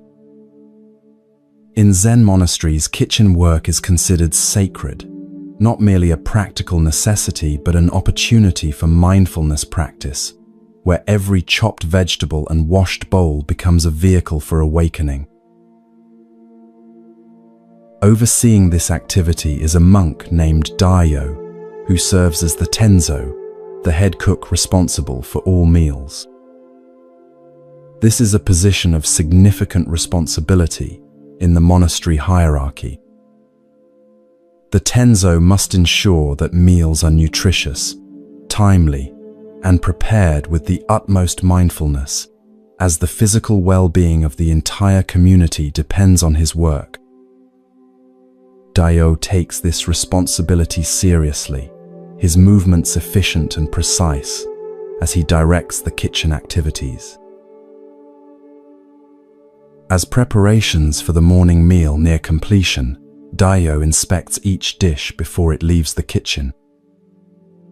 One pot contains miso, the fermented soybean paste that forms the base of the daily soup. You notice a particular attention in Daio's examination of this dish. He seems to be checking its freshness with special care. According to monastery tradition, Bankei, as the abbot, is served first and separately from the other monks. His meals are prepared with special attention, not as a luxury but to support his teaching activities. This morning, as always, Daio personally arranges Bankei's tray, including a bowl of the fresh miso soup, before sending it to the master's quarters with a novice monk. Shortly afterward, the rest of the community gathers in the meditation hall for their meal, which begins and ends with ritual chants offering gratitude for the food. Eating takes place in mindful silence, with each monk fully present to the experience of nourishment. Later that morning, you observe an unusual scene outside the kitchen. Bankei himself approaches, carrying the tray from his breakfast. His expression is serious as he asks for Daio. When the head cook appears, Bankei holds out a bowl that still contains some soup. In the bottom of the bowl is a small dead lizard. A ripple of tension moves through the novice monks who have gathered to watch. Such a serious oversight, serving the master food containing something impure, could result in severe consequences. In the strict hierarchy of traditional Zen training, the head cook might be publicly reprimanded or even dismissed from his position. Daio approaches Bankei and looks at the dead lizard in the bowl. Without hesitation or defensiveness, he bows deeply. "I am sorry, Master," he says with genuine regret. Then, to everyone's astonishment, he takes the bowl from Bankei's hands, picks up the dead lizard, and eats it. He then drinks the remaining soup. A collective gasp rises from the watching novices. Eating something impure, especially something that had died in food, violates not just culinary standards, but deeper cultural and religious taboos in Japanese Buddhism. Daio's action seems incomprehensible. Bankei watches Daio with a still expression that reveals neither approval nor disapproval. After a moment of silence that seems to stretch into eternity, he simply nods once and returns to his quarters without another word. No punishment is given, no further mention made of the incident. Later that day, you overhear several novice monks discussing what they witnessed. They are trying to understand the meaning of Daio's shocking action and Bankei's response. One suggests that Dayo ate the lizard out of fear of punishment. Another believes it was a demonstration of extreme asceticism. A third wonders if it was simply a desperate attempt to hide the evidence of his mistake. An elder monk who has trained under Bankei for many years overhears their speculation and joins their circle. "You have all missed the point," he says quietly. "What you witnessed was neither fear, asceticism, nor deception. Daio's action embodied true responsibility. When we truly take responsibility, we don't make excuses or point fingers. We eat the consequences of our actions, literally in this case." "But couldn't he have simply apologized?" asks one of the novices. The elder monk smiles. "Words are cheap. Anyone can say, 'I'm sorry,' while inwardly making excuses or blaming circumstances." Daio didn't just acknowledge his mistake verbally, he fully embodied his responsibility by consuming the very consequence of his oversight. There was nothing left to discuss because the matter was completely resolved in that single action. Another novice speaks up. "Is that why Master Bankei said nothing more about it?" "Exactly," replies the elder. "When someone fully owns their mistake, without any trace of excuse or evasion, what more is there to say?" Bankei recognized Dairo's profound understanding and responded with equal clarity by allowing the matter to be completely finished. This remarkable story illuminates the Zen approach to responsibility and error. In our usual thinking, we often respond to mistakes with a complex internal process.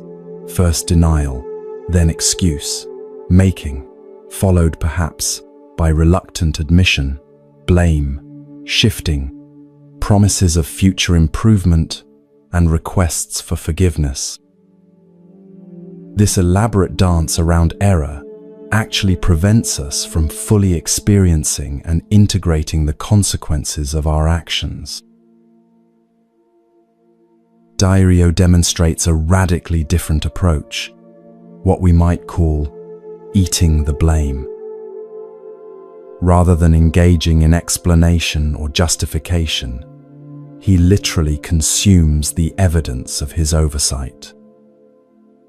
This physical act perfectly embodies the Zen principle of direct action without the intermediary of excessive thought or speech. There is a mistake. He acknowledges it. He consumes it completely. The matter is finished. Notice the profound emotional freedom in this approach. When we fully accept responsibility, without any trace of defensiveness, we experience a paradoxical lightness. There is nothing to protect, nothing to defend, no elaborate narrative to maintain. This is remarkably different from our usual experience of making mistakes, where we often carry the heavy burden of justification, fear of judgment, and lingering shame. Bankei's response is equally instructive. He doesn't press the point, demand further apology, or use the incident as a teaching opportunity. He recognizes that Dairyo's action is complete in itself, a perfect expression of understanding that requires no elaboration. By simply nodding and walking away, Bankei acknowledges the completeness of Dairyo's response and allows the incident to be truly finished. In our personal relationships, how often do we keep mistakes alive through repeated reference, continuing blame, or demands for multiple apologies. Even after someone has acknowledged an error, we might continue to mention it, subtly punishing them or using it as leverage in future disagreements. Bankei demonstrates a more liberating approach. When responsibility is fully taken, the matter is completely closed, leaving no residue of resentment or recrimination. It's worth noting that Dairyo's action, while dramatic, wasn't performed as a public demonstration of virtue. He wasn't trying to impress Bankei or the other monks with his willingness to eat something impure. His action arose naturally from his deep understanding of responsibility. This points to another Zen principle, that true virtue isn't something we put on for others to see, but arises spontaneously from genuine realization. As you drift towards sleep, consider where in your life you might practice eating the blame. Where might you move from elaborate explanation to simple acknowledgement? From partial admissions couched in justifications to complete acceptance of responsibility? From verbal apologies to embodied action that makes things right? This practice doesn't mean taking blame for things that aren't your responsibility. That would be another form of evasion. Rather, it means fully acknowledging your part in situations without deflection or excuse. Like Dairyo with his lizard, you might find that when you fully consume your mistakes, rather than trying to explain them away, they are completely digested and transformed, leaving you lighter and freer to continue on your path. And like Bankei, you might discover that when others truly take responsibility, the most compassionate response is simply to allow the matter to be finished.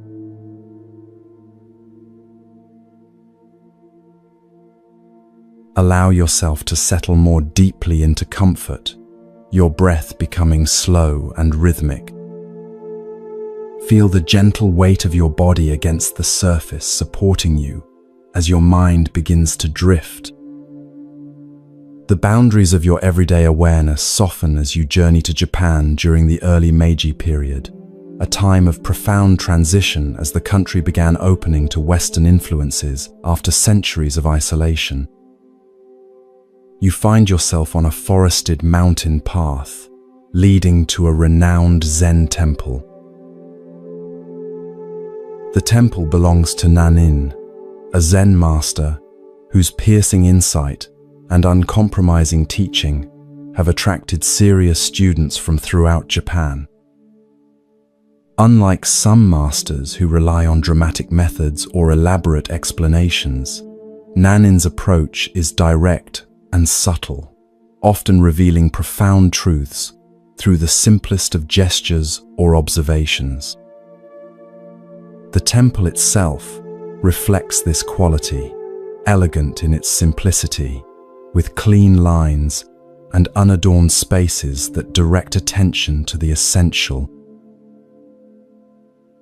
As you approach the main gate, you notice a young monk sweeping the stone path with deliberate, mindful movements. This is Tenno, who has recently completed his 10-year apprenticeship under another teacher. Though technically no longer a novice, Tenno recognizes that his understanding remains incomplete. He has come to Nanin seeking further refinement of his practice and deeper insight into the nature of Zen. Tenno has already been with Nanin for several months. Each day follows a rigorous schedule of meditation, work practice, and study. You've observed that Tenno approaches these activities with admirable discipline and sincerity. His meditation posture is impeccable, his work thorough, his conduct respectful. By all conventional measures, he appears to be an exemplary Zen student. This morning, after completing his assigned tasks, Tenno approaches Nanin's quarters for Sanzen, the private interview between master and student that is at the heart of Zen training. These meetings typically focus on the student's understanding of assigned koans or direct questions about their practice. You follow at a respectful distance, curious about what will transpire between them. As is customary, Tenno kneels outside Nanin's door, bows, and announces his presence with a small wooden gong. From inside, Nanin's voice invites him to enter. The master sits in simple robes on a cushion, his weathered face revealing little expression as Tenno bows and takes his place across from him. "How is your practice progressing?" Nan-in asks, his voice neither warm nor cold, but attentive. "I believe I am making steady progress, Master," Tenno responds. "I maintain mindfulness during seated meditation, walking practice, and temple work. I observe the precepts with care and study the sutras diligently." Nanin nods slightly. His next question comes unexpectedly. "And when you sleep?" Tenno hesitates, clearly caught off guard. I do not know how to practice while sleeping, Master." "Then your practice is not yet complete," Nan-in states simply. He reaches for his tea bowl, indicating that the interview is finished. Tenno bows and withdraws, his face reflecting confusion and concern. Over the following days, you notice him approaching his practice with even greater intensity, extending his meditation sessions, performing his tasks with painstaking attention, and studying late into the night. Yet when he returns for his next interview with Nanin, the exchange follows a similar pattern. "Have you learned to practice while sleeping?" Nanin asks. Tenno bows his head. "Not yet, Master. But I have increased my waking practice. I now meditate before dawn and continue until late evening." "That is commendable, Nan-in acknowledges, but your practice remains incomplete." This pattern continues for several months. Tenno exhausts himself with ever more rigorous practice during waking hours, yet Nanin's assessment remains unchanged. You begin to notice the physical toll on Tenno. His face grows gaunt, dark circles form under his eyes, and his movements, though still mindful, carry a quality of strain rather than natural presence. One day, as autumn leaves begin to fall, something shifts. Instead of intensifying his formal practice even further, Tenno appears to step back. He continues his daily activities but with a different quality, less striving, more ease. He begins to take afternoon walks in the forest. Sometimes he sits by the stream near the temple, doing nothing in particular. He even allows himself adequate rest at night, rather than pushing his body to extremes of wakefulness. When Tenno next appears for his interview with Nanin, a subtle change is evident in his demeanor. There is a natural relaxation in his posture, a clarity in his eyes that wasn't visible before. After the customary bows, Nanin again asks his question, "Have you learned to practice while sleeping?" "Master," Tenno responds with a small smile, "when I sleep, I just sleep." Nanin's face breaks into a warm smile, the first you've seen from the usually reserved master. Now your practice is beginning to mature, he says. When you sit, just sit. When you walk, just walk. And when you sleep, just sleep. This is the heart of Zen, to be completely present in each activity, without adding anything extra. From that day forward, Tenno's training with Nanin takes on a new dimension. Rather than focusing solely on formal meditation periods, Nanin begins to emphasize what might be called every-minute Zen, the practice of bringing complete presence to each moment of daily life. Whether eating, cleaning, conversing, or resting, Tenno learns to be fully there, without division or distraction. Years later, when Tenno has become a teacher in his own right, a student asks him about the most important turning point in his training. Tenno smiles and shares the story of his struggle to practice while sleeping. I had been approaching Zen as something to achieve, a state to attain through effort, he explains. What Nanin helped me realize was that authentic practice isn't about adding a special Zen quality to our activities. It's about removing the barriers to fully experiencing what is already here. When we sleep, we completely become sleep. When we eat, we completely become eating. No separation, no observer standing apart from experience. This is every-minute Zen. This simple yet profound story illuminates several essential aspects of authentic spiritual practice. First is the trap that Tenno initially fell into, the mistake of compartmentalizing practice, seeing it as something we do during certain designated activities but not others.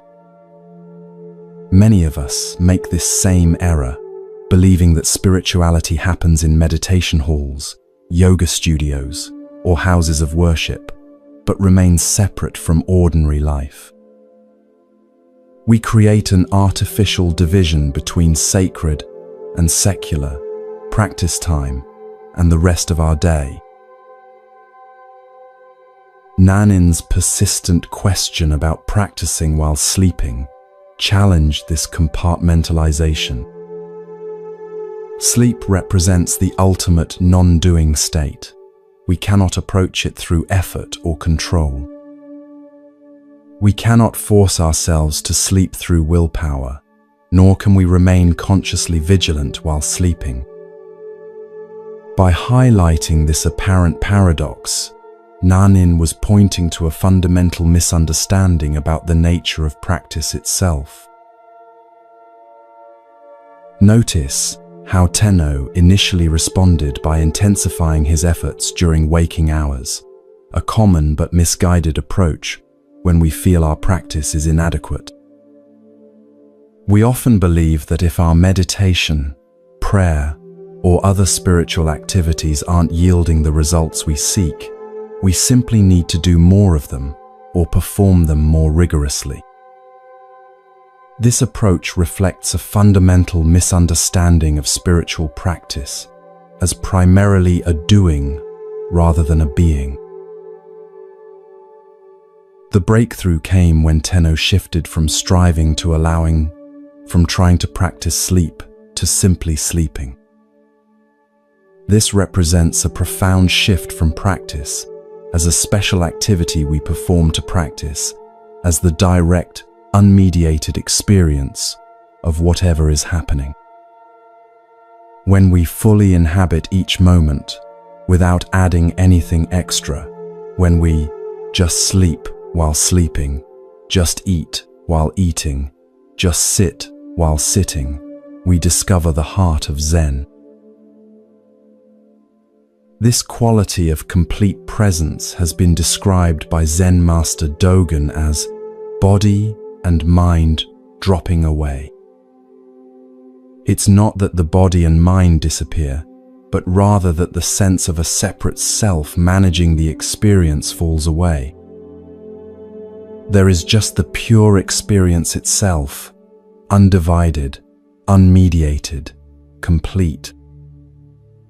This is what Nanin meant by every minute Zen, a practice not confined to special times or activities, but available in each moment of life. The paradox, which Tenno eventually discovered, is that this complete presence often emerges naturally when we stop trying so hard to practice in the conventional sense. His breakthrough came not by intensifying effort, but by allowing a natural relaxation into the reality of each moment. This doesn't mean abandoning formal practice periods, which provide important training and support, but rather understanding their true purpose, not as special spiritual times distinct from ordinary life, but as concentrated opportunities to cultivate the awareness that can permeate every moment. As you drift towards sleep, consider your own relationship with practice. Do you, like Tenno initially, compartmentalize your spiritual life? Do you have designated practice times that seem disconnected from the rest of your experience? Can you sense the possibility of an every-minute Zen that embraces all activities, from the sublime to the mundane, from active engagement to complete rest? Perhaps tonight, as you transition into sleep, you might experiment with Tenno's discovery. Rather than trying to maintain awareness during sleep, which creates a division between the observer and the experience, simply allow yourself to fully become sleep. No separation, no effort, no practice, just the complete embrace of what is already naturally occurring. This is not the abandonment of practice, but its fulfillment, the discovery that when we drop all trying, even the trying to practice, what remains is the natural wakeful awareness that has been present all along. As you release into sleep, allow Nanin's wisdom to accompany you. When you sleep, just sleep.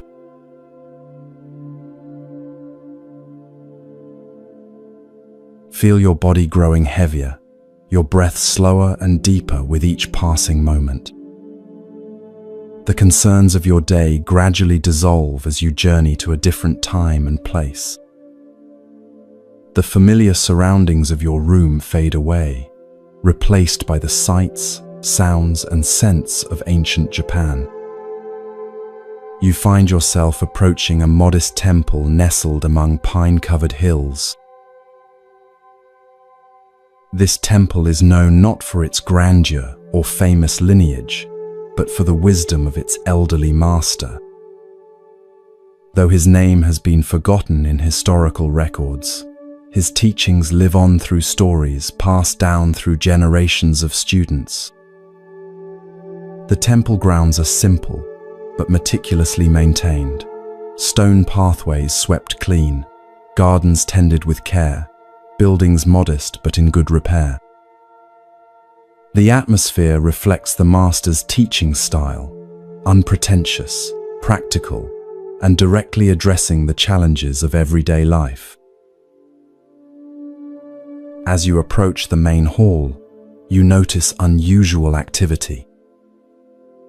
A prosperous merchant has arrived with his entourage, servants carrying elaborate gifts, fine horses tethered nearby, the merchant himself dressed in silk robes that mark his wealth and status. Such a visitor is uncommon at this humble temple, which typically attracts local farmers, tradespeople, and the occasional wandering monk. The merchant appears to be in his middle years, with the confident bearing of one accustomed to respect and deference. Yet there is something in his expression, a subtle tension around his eyes, a slight furrow in his brow, that suggests inner disquiet beneath his prosperous exterior. He has come seeking something that his wealth has been unable to provide. You follow at a respectful distance as the temple attendants guide the merchant to the master's quarters. The old teacher receives him simply, seated on a worn cushion in a room whose only adornments are a scroll with calligraphy and a small vase holding a single flower. The contrast between the merchant's finery and the master's plain surroundings could not be more striking. After the customary greetings and tea, the merchant explains the purpose of his visit. "Venerable master," he begins, his voice carrying the refined accent of the capital, "I have achieved considerable success in my business enterprises. My warehouses are filled with goods, my ships sail to distant ports, and my home lacks no comfort or luxury." He pauses, his expression shifting subtly. "And yet, despite these accomplishments, I find no lasting satisfaction. A sense of emptiness persists that no acquisition seems able to fill." The master listens attentively, his weathered face revealing neither judgment nor surprise. When the merchant finishes, the old teacher asks simply, "What do you seek?" The merchant considers this question carefully. "I believe I seek peace of mind," he finally responds.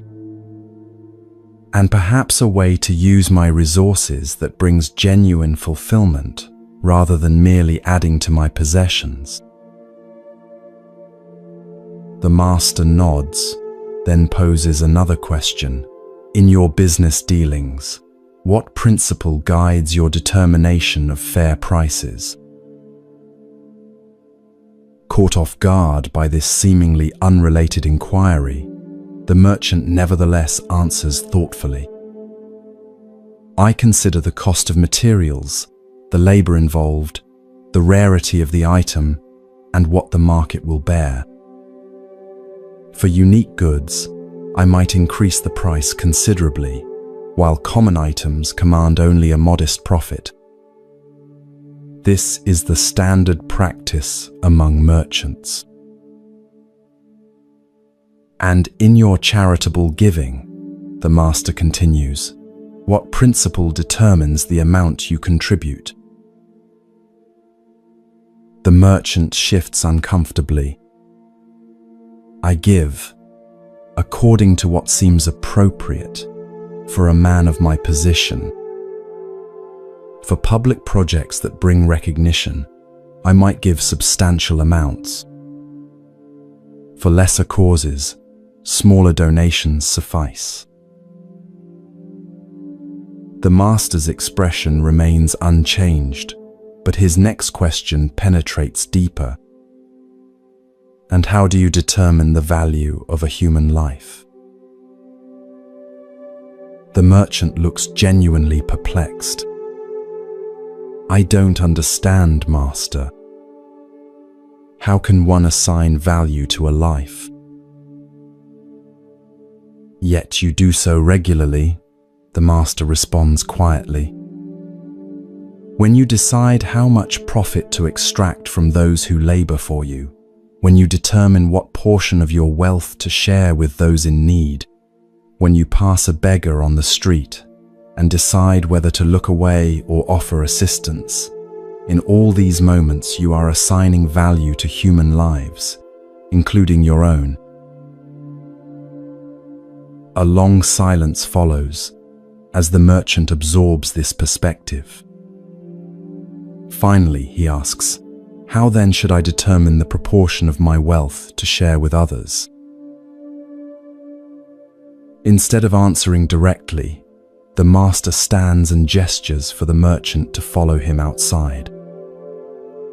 They walk to a small pond near the temple, where lilies float on the surface and koi fish swim lazily below. The master picks up a smooth stone from the path and hands it to the merchant. "Drop this into the pond," he instructs. The merchant does so, and they both watch as the stone breaks the surface, creating concentric ripples that spread outward across the entire pond. "The exact proportion," says the master, pointing to the ripples, "is this: to the extent that your actions honor the interconnectedness of all life, you will find the peace you seek. When you truly understand that your well-being and the well-being of others cannot be separated, just as these ripples cannot be contained to one part of the pond, authentic generosity naturally emerges. It is no longer a calculation of how much to give away, but a recognition that genuine wealth lies in creating ripples of benefit that extend beyond yourself." The merchant stands quietly by the pond, watching as the ripples gradually subside and the water returns to stillness, reflecting the sky above. Something shifts in his expression, a softening around the eyes, a release of the subtle tension he carried. Without speaking, he and the master return to the temple. Before departing, the merchant arranges to leave a generous donation for the temple. But more significantly, he speaks with the master about establishing a new approach to his business, one that will ensure fair compensation for workers, reasonable prices for customers, and systematic support for those in need throughout the regions where he conducts trade. These are not haphazard charitable gestures, but a fundamental restructuring based on the principle of interconnection that the master revealed through the ripples in the pond. Years later, the merchant's business enterprises become known not just for their commercial success, but for their positive impact on entire communities. The exact proportion that the master revealed has transformed not only the merchant's approach to wealth, but his experience of life itself. The emptiness that drove him to seek the master's guidance has been replaced by a sense of purpose and connection that no amount of mere acquisition could have provided. This story illuminates profound truths about our relationship with resources, generosity, and the nature of true fulfillment. At its heart is the recognition that we exist in a web of interconnection, where artificial boundaries between self and other obscure a deeper reality. The master's demonstration with the stone and pond offers a vivid metaphor for this truth. Just as ripples cannot be contained to one section of water, but naturally extend across the entire surface, our actions inevitably affect the larger whole of which we are part. The merchant's initial approach to charity, calculating appropriate amounts based on status, recognition, or social expectations, reflects how many of us think about giving. We ask, how much should I give? What's the right percentage? What's required or expected? These questions assume a fundamental separation between giver and recipient, between my resources and others' needs. They frame generosity as a transaction rather than a recognition of interconnection. The exact proportion revealed by the master transcends these calculations. It's not a formula or percentage, but a principle.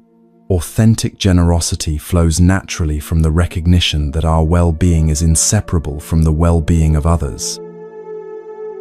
When we truly understand this, giving becomes less about charity in the conventional sense and more about honoring the reality of our interdependence. We recognize that creating conditions where others can thrive ultimately enriches our own experience as well. This principle applies not just to financial resources, but to all forms of giving, our time, attention, skills, and presence. When we offer these gifts from a recognition of our interconnection rather than from obligation or expectation of return, they carry a different quality.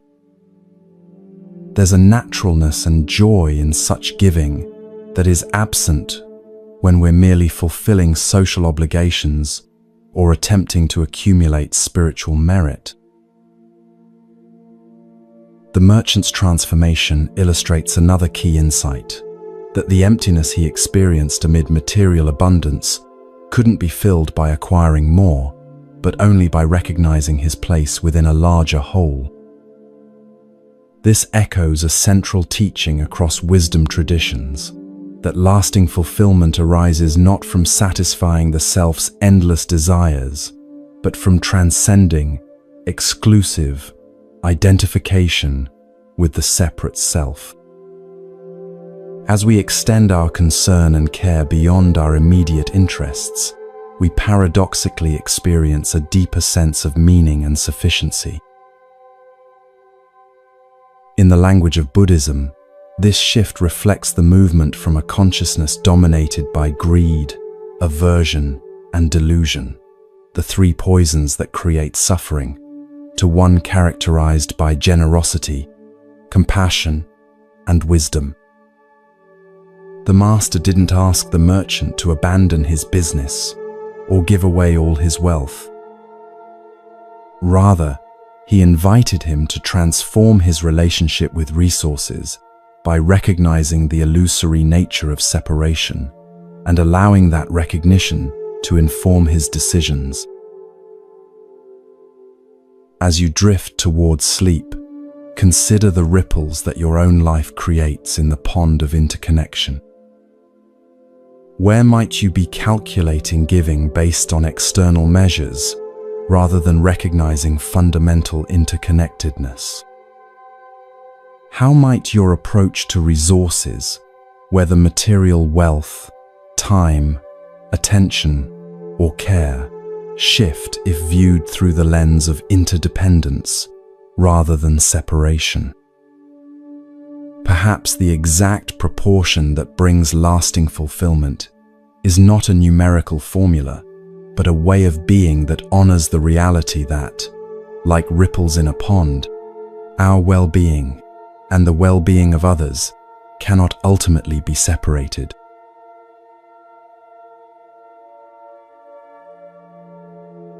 Feel yourself drifting deeper into relaxation, your body becoming comfortably heavy as your mind grows lighter.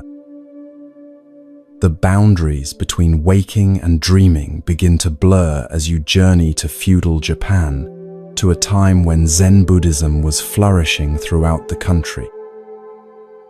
The concerns of your day gradually dissolve as you find yourself approaching a mountain temple known for its rigorous training and the profound wisdom of its master. The temple is nestled among ancient cedars that sway gently in the mountain breeze. Stone lanterns line the path leading to its entrance, and the air carries the delicate scent of incense. Unlike the grand temples of Kyoto, this one is relatively modest, its beauty lying in its harmony with the natural surroundings rather than in elaborate ornamentation. This is a place dedicated to serious practice rather than ceremonial display. As you approach the main gate, you notice an unusual visitor arriving, a scholar dressed in the fine robes of the educated elite, accompanied by several attendants carrying scrolls and writing materials. This is clearly no ordinary pilgrim seeking simple spiritual guidance. The scholar's bearing suggests someone accustomed to academic debate and intellectual mastery, rather than the humble posture typical of those who come to study Zen. You learn from overhearing the temple monks that this visitor is a renowned philosopher and scholar who has written extensively on Buddhist doctrine. His commentaries on sutras are studied throughout the country, and his reputation for intellectual brilliance is matched only by his confidence in debate. He has come to challenge the temple's master, believing that through rigorous philosophical questioning, he can either expose limitations in the Zen approach or gain new insights to incorporate into his scholarly work. The scholar is escorted to the master's modest quarters. You follow discreetly, curious about how this encounter between intellectual prowess and Zen directness will unfold. The master, an elderly monk with a weathered face and clear eyes, receives the scholar without ceremony, inviting him to sit on a simple cushion across from his own. "I have studied Buddhist texts extensively," the scholar begins, "and have engaged in debate with masters of various schools. I find Zen's claim to transmission beyond words and letters philosophically problematic. If truth cannot be expressed in language, how can it be communicated at all? And if it can be communicated without words, why have Zen masters themselves written so many commentaries?" The master listens attentively, neither impressed nor dismissive. When the scholar finishes his opening challenge, the master asks simply, "Would you like some tea?" Somewhat taken aback by this seemingly irrelevant response, the scholar nevertheless agrees. As the master prepares the tea with mindful movements, the scholar launches into a detailed critique of Zen methodology, citing apparent contradictions between different masters' approaches and questioning the efficacy of meditation compared to intellectual analysis. The master places a cup of tea before the scholar without comment and returns to his seat. Undeterred, the scholar continues his philosophical questioning, touching on the nature of Buddha nature, the problem of dualistic thinking, and the paradoxes inherent in seeking enlightenment through practice. His arguments are well constructed and draw upon an impressive range of textual sources. Throughout this intellectual barrage, the master remains silent, neither agreeing nor disagreeing, neither defending Zen nor criticizing the scholar's approach. His face reveals neither impatience nor boredom, just present attention. As evening approaches and the light begins to fade, the scholar's questions continue unabated. A young monk brings in a lamp and, seeing that the room has grown chilly with the mountain evening, lights a fire in the small hearth. The master occasionally tends the fire with a poker, but offers no response to the scholar's increasingly frustrated attempts to elicit a definitive answer to his philosophical challenges. Hours pass. The scholar, determined to receive some form of engagement, continues his questioning past midnight. His attendants have long since retired to the quarters provided for them, but the scholar remains, his intellectual persistence matching the master's silent endurance. The fire burns low, casting gentle shadows across the simple room.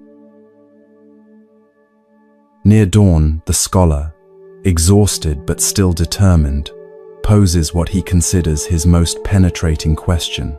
What is the essential nature of mind itself, beyond all conceptual formulations? At this, the master suddenly stands, takes the fire poker, and holds it up before the scholar's face. "Do you see this poker?" he asks, breaking his night-long silence. "Of course I see it," replies the scholar, perplexed by this simple question after hours of sophisticated philosophical inquiry. In a swift motion, the master lightly taps the scholar on the shoulder with the poker and says, "Then you have your answer. The poker is iron, forged in fire, cooled in water, and now warm from the flame. It is exactly what it is, nothing added, nothing taken away. Your mind, in this moment of direct perception, is no different." The scholar stares at the poker, then at the master. Something shifts in his expression, a subtle release of tension, a softening around the eyes. The night-long stream of conceptual thinking seems to pause, and in that space of mental quietude, a different kind of understanding begins to dawn. For perhaps the first time, he experiences the directness the master has been demonstrating through his silence. "I have been circling around what is directly before me," the scholar says quietly. Like someone dying of thirst while discussing the chemical properties of water instead of drinking from the stream at his feet. The master nods, a gentle smile crossing his face. "Your intellectual understanding is impressive," he acknowledges. But Zen points to what is prior to understanding, the direct experience that no concept can contain. The fire poker is not a metaphor or a philosophical position. It is just this poker, and your direct perception of it is just this mind. As the first light of dawn filters through the paper windows, the scholar bows deeply to the master. His demeanor has changed, less certain perhaps, but somehow more present. He remains at the temple for several weeks, setting aside his scrolls and philosophical treatises to engage in meditation and simple work alongside the other monks. When he eventually returns to his academic life, his writings reflect a new dimension, still intellectually rigorous, but now informed by an appreciation for the direct experience that lies beyond conceptual understanding. This story illuminates a fundamental aspect of Zen practice, the limitation of intellectual understanding and the power of direct experience. The scholar approaches Zen as he would any other philosophical system, assuming that its truths can be grasped through analysis, comparison, and logical deduction. His questions, while sophisticated, all operate within the realm of conceptual thinking, the realm of maps rather than territory.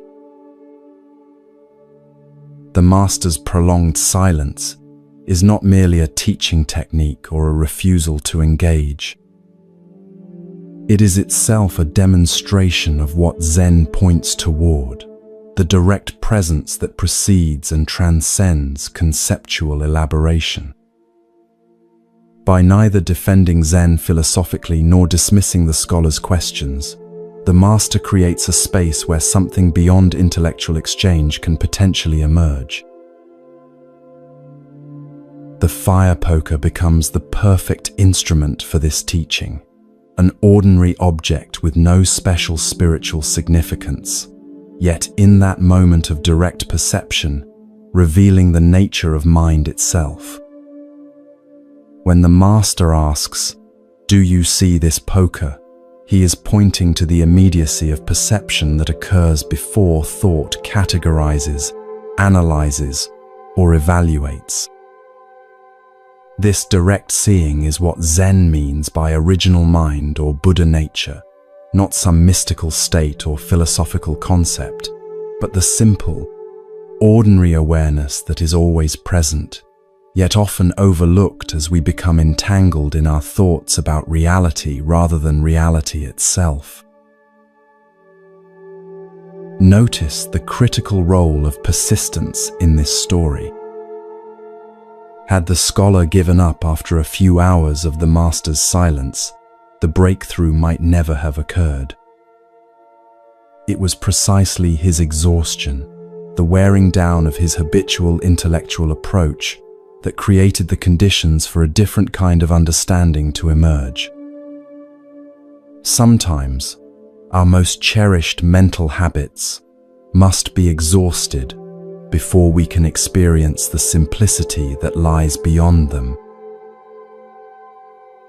This parallels the experience of many who practice meditation. Often, we begin with concepts about what meditation should accomplish or what enlightenment might feel like. We analyze our experiences, evaluate our progress, and compare our practice to our expectations. Only when this conceptual approach is thoroughly exhausted, often after many hours on the cushion, does the mind naturally settle into direct presence, neither grasping at experiences nor rejecting them, simply being with what is.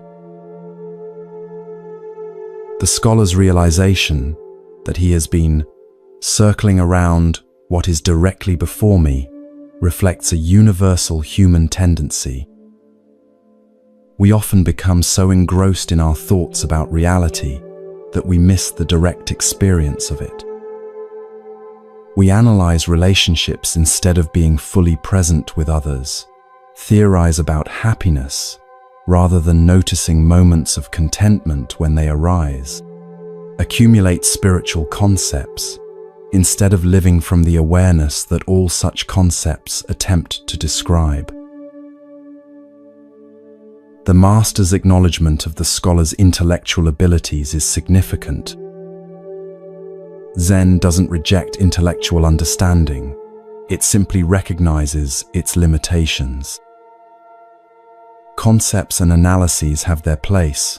They help us organize experience, communicate with others, and solve practical problems.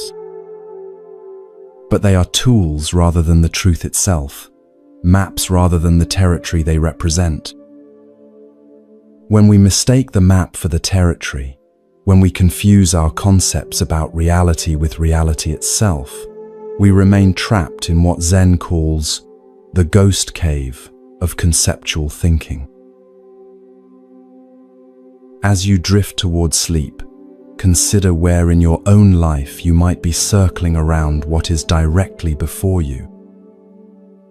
Perhaps you've read many books about mindfulness without experiencing the simple presence of this moment. Maybe you've analyzed a relationship extensively without being fully present with the actual person.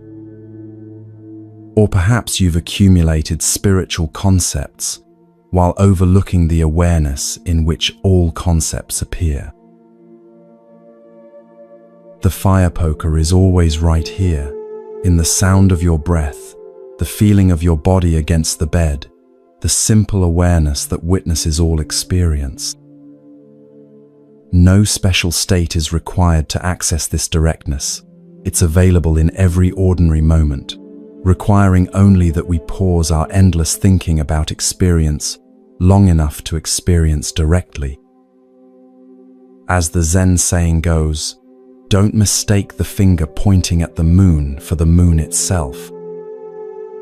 All spiritual teachings, including this story, are merely fingers pointing toward the direct experience that is always available, always present, waiting to be recognized beneath the stream of our thoughts about it.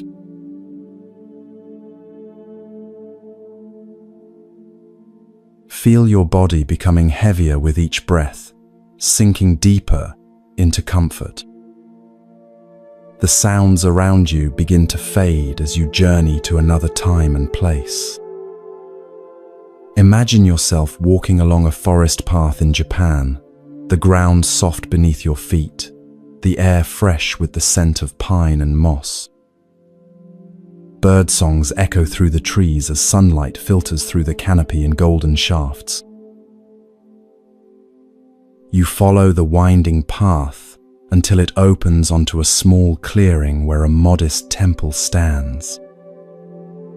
This is not one of Japan's grand, ornate temples, but a simple wooden structure that seems to have grown naturally from the forest floor.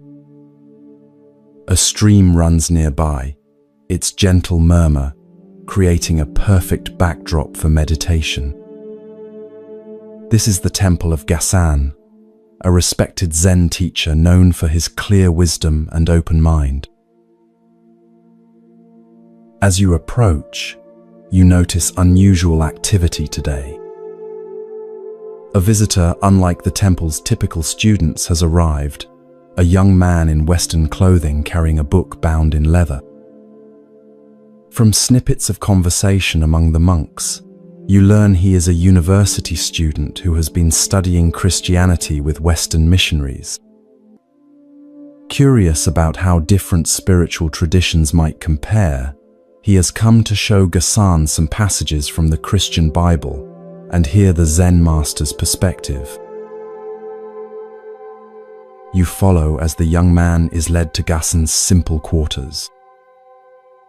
The room contains only a low table, a few cushions, and a scroll with calligraphy hanging in the alcove.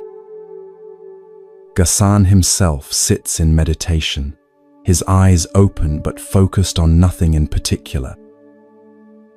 Though probably in his 60s, his posture is straight and vital, his presence conveying both alertness and profound ease. The student bows respectfully and introduces himself. Gasan gestures for him to sit on a cushion nearby. You can feel the nervousness in the young man as he carefully places his Bible on the low table between them. He's clearly unsure how this Zen master might react to Christian scripture. "Master Gasan," he begins, his voice betraying a slight tremor, "I have been reading the Christian Bible with missionaries from America. I find some of its teachings beautiful, but I wonder how they compare with Zen wisdom. Would you be willing to hear some passages and share your thoughts?" Gasan's face remains serene, neither eager nor reluctant. He nods simply, and you can see some of the tension leave the student's shoulders. The young man carefully opens his Bible, the pages making a soft crackling sound in the quiet room. He turns to a marked section and begins to read, "And why take ye thought for raiment?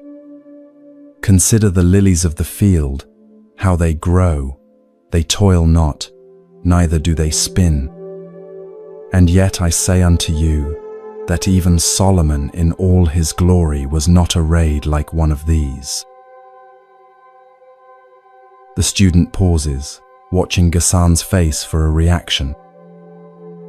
The master's eyes have softened, and a subtle smile plays at the corners of his mouth.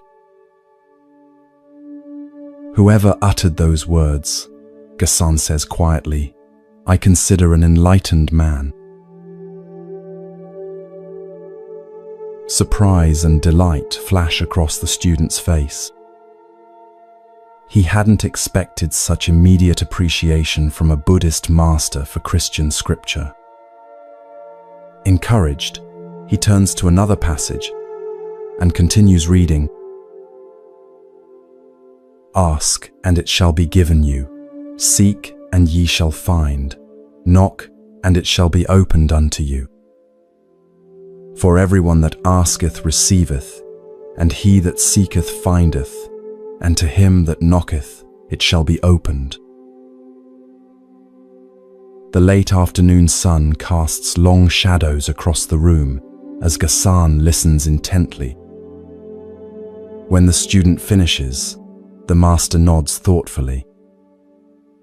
You can feel the student holding his breath, waiting for the response.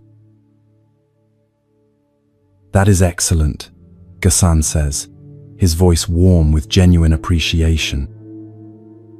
Whoever said that is not far from Buddhahood. The look of joy on the student's face is unmistakable. You can almost see his conception of spiritual boundaries dissolving before your eyes. What he had perhaps imagined as competing religious systems now appears in a new light, as different expressions of the same fundamental truths. As twilight approaches, student and master continue their conversation, the atmosphere growing increasingly warm and open. You notice how Ghassan neither adopts Christian terminology nor attempts to convert the passages into Buddhist concepts. He simply recognizes truth when he encounters it, regardless of its source or packaging. Later, as the student prepares to leave, he asks one final question. "Master Ghassan, do you find that the essential teachings of Christianity and Buddhism are the same?" Ghassan looks at him with clear eyes that seem to see far beyond the surface of things. "Truth is truth," he replies simply. When we recognize the lilies of the field in their suchness, when we understand the nature of seeking and finding, these insights transcend any single tradition. The packaging may differ, but when genuine wisdom speaks, those with open hearts recognize it, whether it comes from the Buddha, Jesus, or the wind in the pine trees. As the student bows and departs, you notice how differently he carries himself, more lightness in his step, more openness in his face. He came seeking comparison and perhaps validation of one tradition over another. He leaves with something far more valuable, a glimpse of the universal truth that all genuine spiritual paths point toward. This simple yet profound encounter reveals much about the nature of true spiritual understanding. Ghassan demonstrated what we might call religious literacy, the ability to recognize wisdom regardless of its source or the tradition from which it emerges. Rather than getting caught in doctrinal differences or theological debates, he went straight to the heart of the teachings themselves. The passages the student read contain insights that align perfectly with Zen understanding. "Consider the lilies of the field" points to the natural perfection that exists prior to human striving, what Zen might call our original nature that needs no adornment or improvement. Just as the lilies grow naturally, without effort or anxiety about their appearance, our true nature manifests most perfectly when we stop trying to enhance or perfect ourselves through endless striving. Similarly, "Seek and ye shall find" reflects the Zen understanding that our essential nature, what some traditions call Buddha nature, is always present but must be recognized through sincere inquiry. The seeking itself becomes a form of finding when approached with genuine openness. This parallels the Zen saying, "What you seek is where you stand," pointing to the immediate availability of what we often believe is distant or separate from us. Notice that Gasan didn't need to convert these teachings into Buddhist terminology or claim them for his own tradition. His response reflects a recognition that truth is not the exclusive property of any single religion or philosophy. Like water that takes the shape of whatever container holds it while remaining essentially the same, spiritual truth may be expressed through different cultural forms and language, while pointing to the same fundamental reality. This open, non-dogmatic approach stands in stark contrast to religious exclusivism, the belief that one's own tradition has a monopoly on truth, while others are mistaken or incomplete. Gasan demonstrates a more inclusive understanding that sees different spiritual traditions not as competitors, but as diverse expressions of human wisdom responding to the same fundamental questions. What is our true nature? How should we live? What constitutes a life of meaning and freedom from suffering? As you rest tonight, consider where in your own thinking you might be creating unnecessary boundaries between wisdom, traditions, or sources of insight. Perhaps you've dismissed certain teachings because they come from a tradition different from your own. Maybe you've been caught in comparing spiritual paths rather than recognizing the universal truths they all point toward in their own ways. Gasan's approach invites us to become wisdom collectors rather than belief defenders, to recognize truth wherever we encounter it, whether in ancient texts, modern science, artistic expression, or our own direct experience. This doesn't mean that all spiritual teachings are identical or equally valuable in all contexts, but it suggests that genuine wisdom has a universal quality that resonates beyond the boundaries of any single tradition. As your awareness drifts towards sleep, imagine yourself sitting in Gasan's simple room, sunlight filtering through paper windows, the sound of the stream mixing with birdsong outside. Feel the openness that comes when we stop deciding in advance where truth can and cannot be found. Like Gasan, we might discover that wisdom speaks in many languages, and that an open heart recognizes its voice, regardless of the words it uses. This recognition doesn't diminish our own tradition, but enriches it, connecting us to the larger human quest for understanding that transcends all boundaries of time, culture, and belief.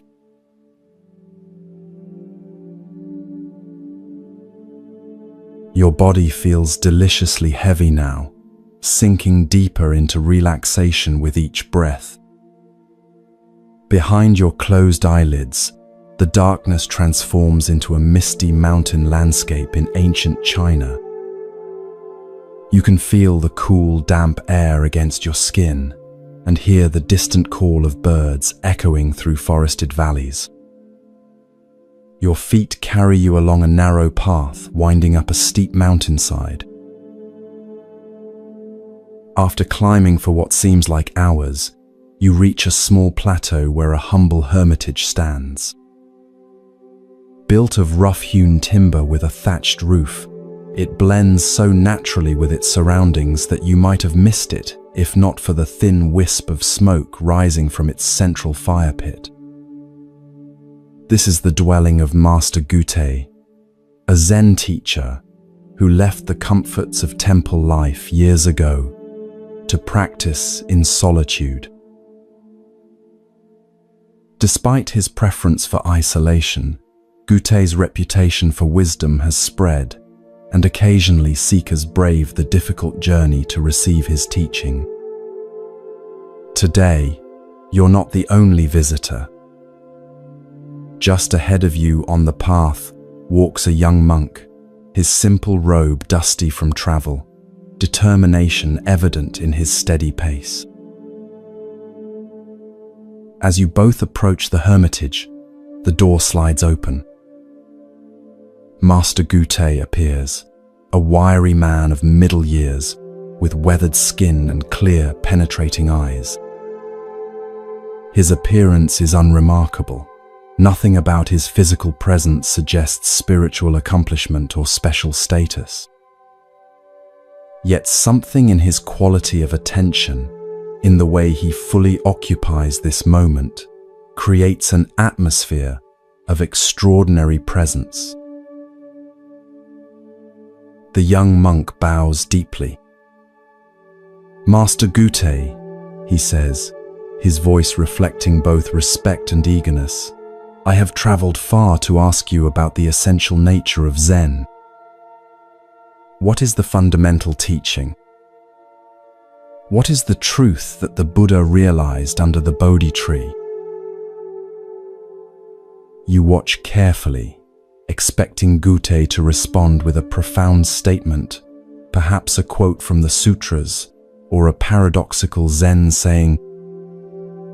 Instead, something unexpected happens. Gute slowly raises his right hand, extends his index finger, and points upward, saying nothing at all. His face remains impassive, yet somehow radiates complete conviction. The young monk appears confused. He waits for further explanation, but none comes.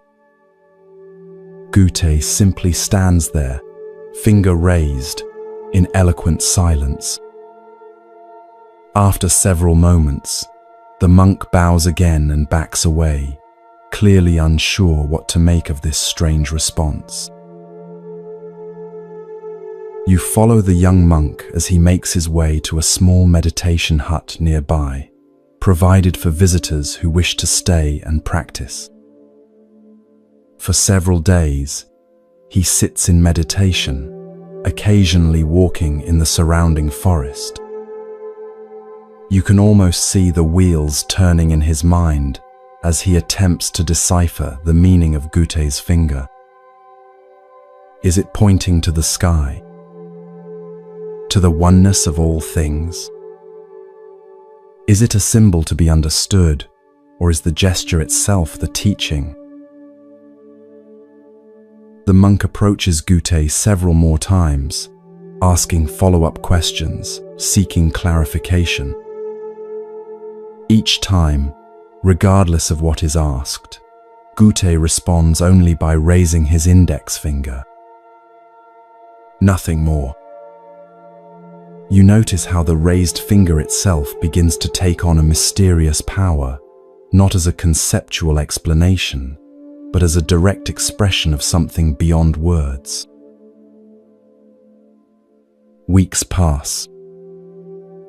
The monk remains at the hermitage, helping with daily chores, carrying water from the stream, chopping firewood, preparing simple meals. Throughout these activities, he continues to contemplate the meaning of the master's finger. You observe how, despite his confusion, something is shifting in his demeanor, a subtle loosening of his intellectual grasping, a growing receptivity to direct experience rather than explanation.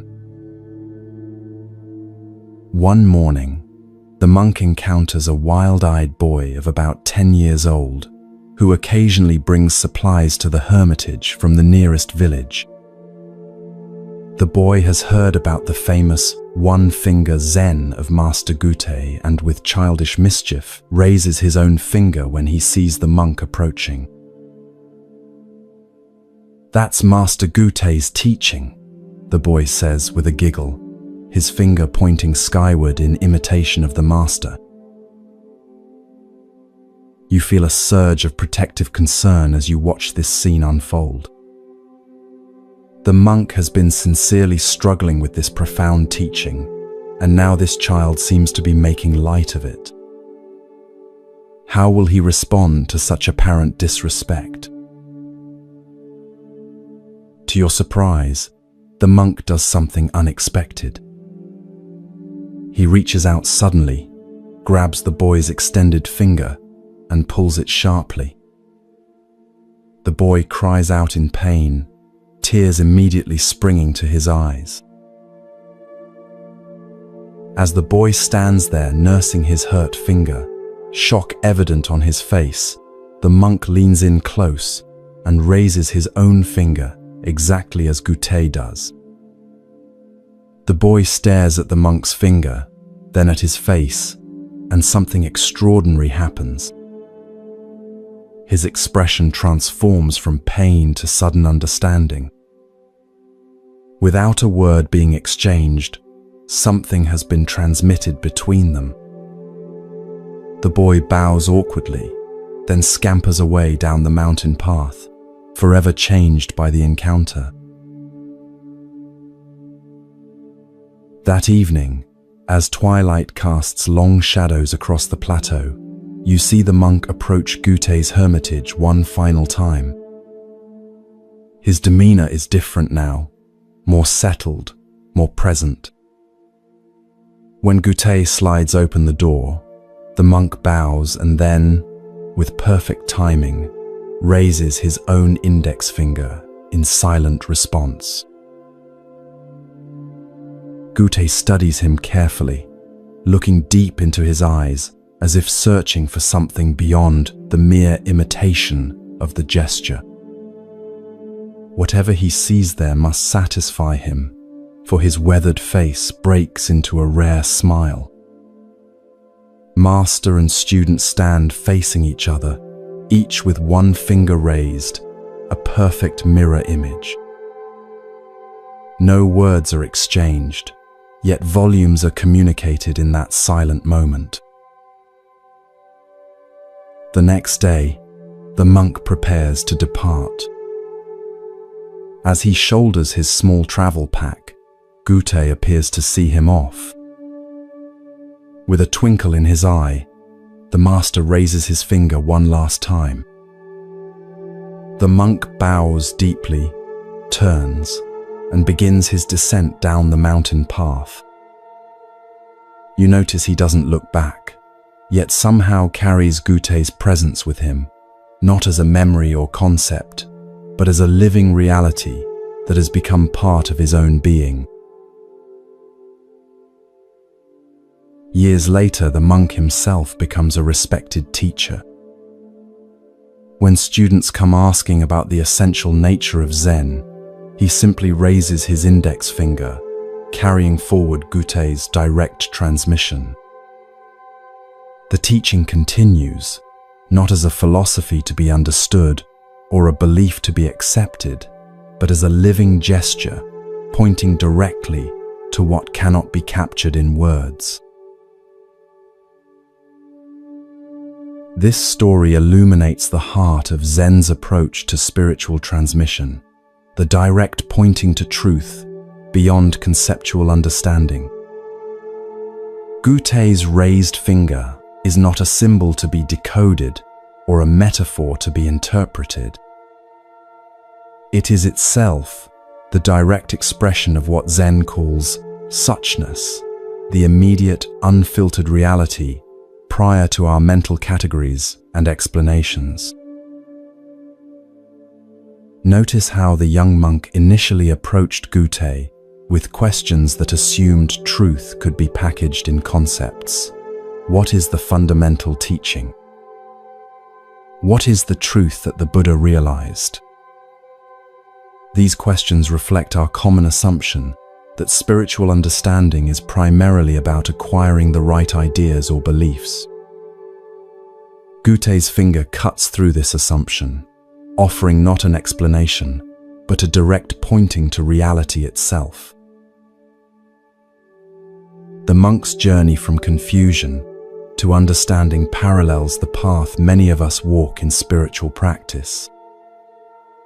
At first, we try to grasp teachings intellectually to fit them into our existing frameworks of understanding. We want explanations, systems, practices that promise specific results.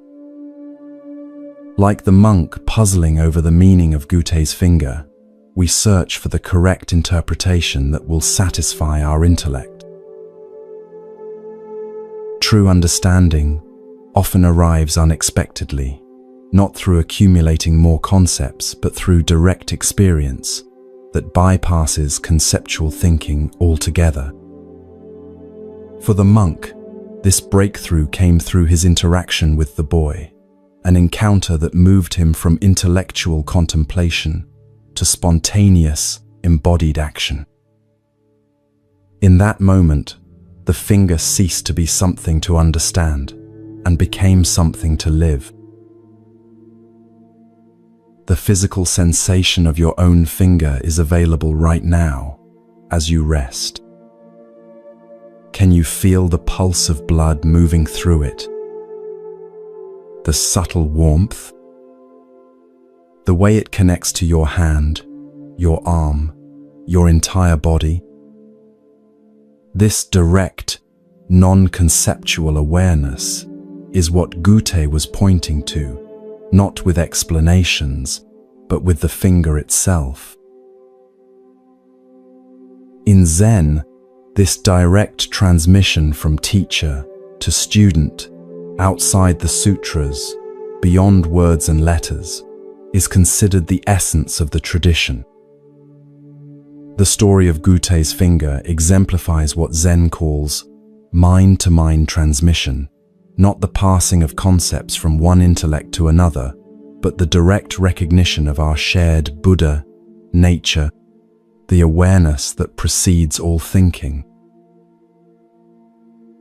This approach can seem frustratingly opaque to modern seekers accustomed to detailed explanations and step-by-step instructions.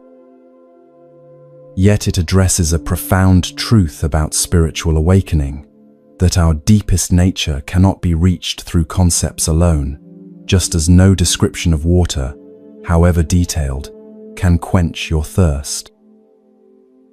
Only direct experience satisfies. As you drift towards sleep, imagine yourself on that misty mountain plateau with Goethe. Feel the cool air on your skin, hear the distant call of birds. When he raises his finger, look not at what it might symbolize or represent, but at the direct reality of this moment, the sensations in your body, the rhythm of your breath, the spacious awareness in which all experience arises. Like the monk who eventually understood, you too might discover that the deepest truths are not grasped through thinking, but realized through direct presence with what is, just as it is. Goethe's finger continues to point the way, even now, even here.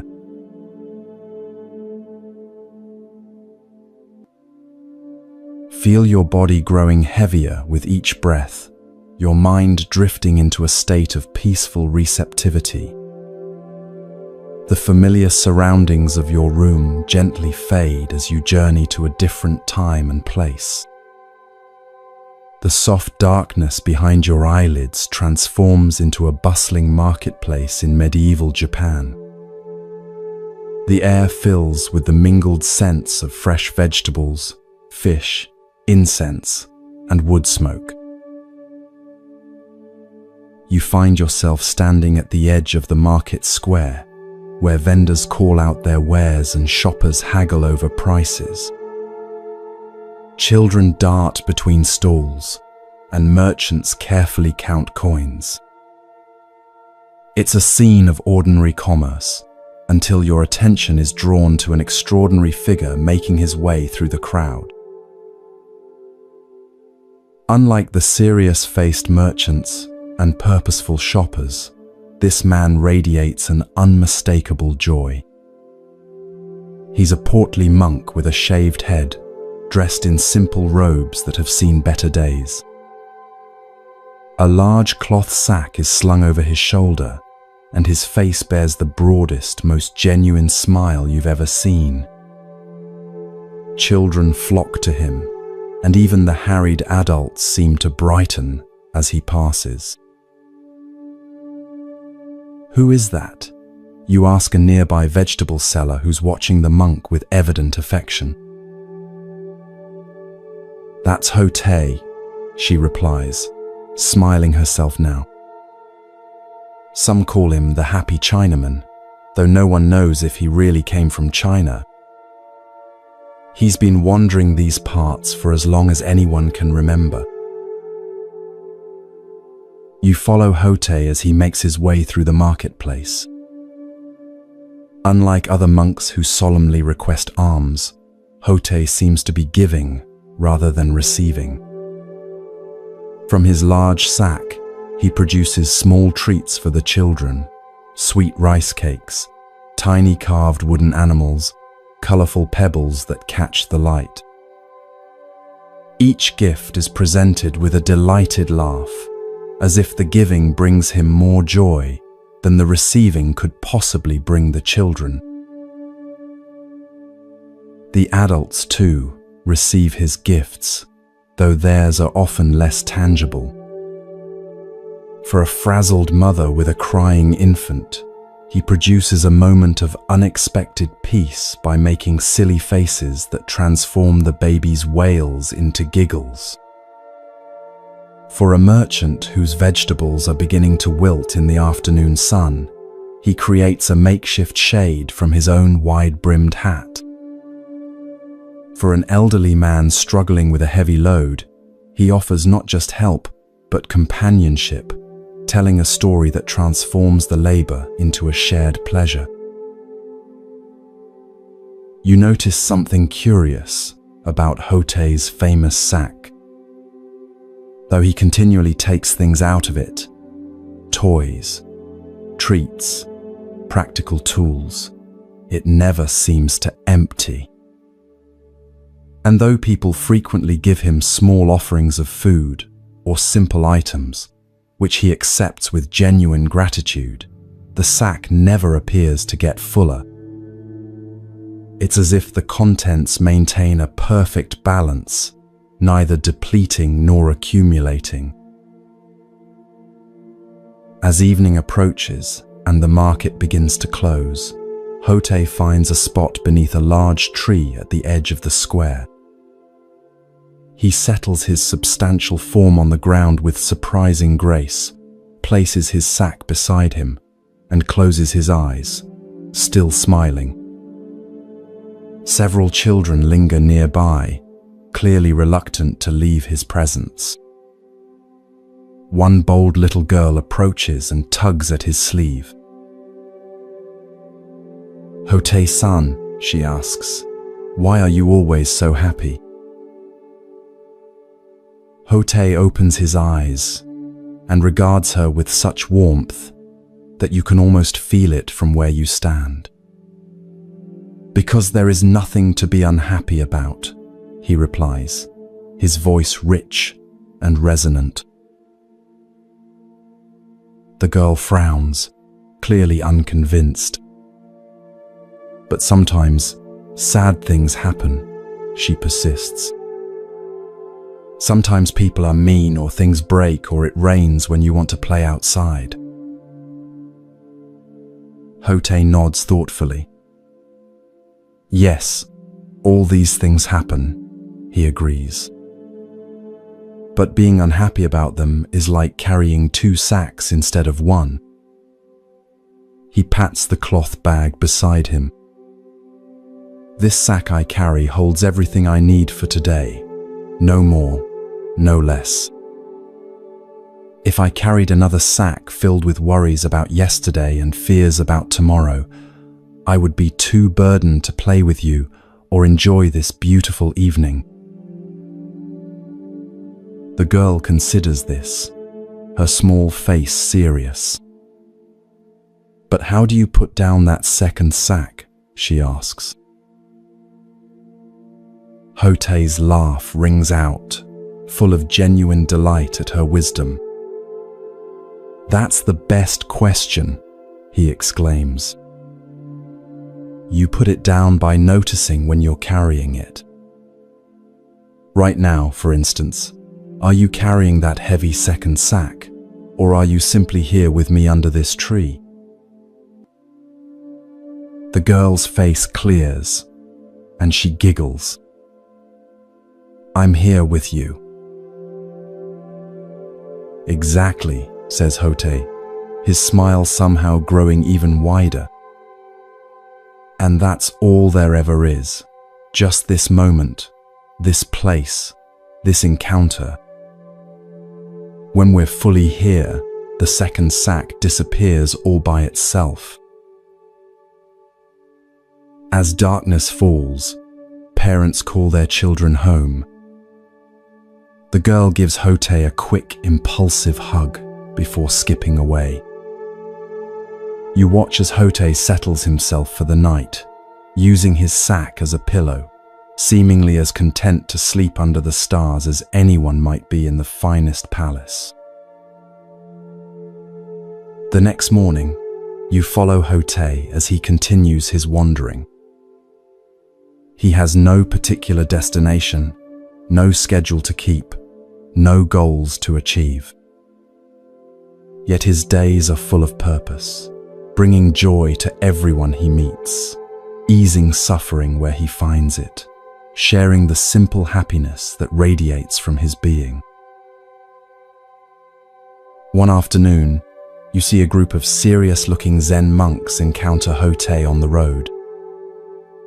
Their austere appearance and disciplined manner form a striking contrast to Hote's disheveled, joyful presence. One of the monks, seemingly bothered by Hote's unorthodox appearance and behavior, approaches him with a challenging question.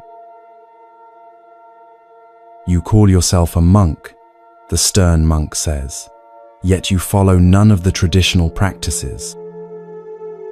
You don't live in a monastery. You don't perform proper rituals. You laugh and play instead of maintaining dignified silence. What is the meaning of Zen to you?" Hote says nothing. Instead, he simply puts down his sack.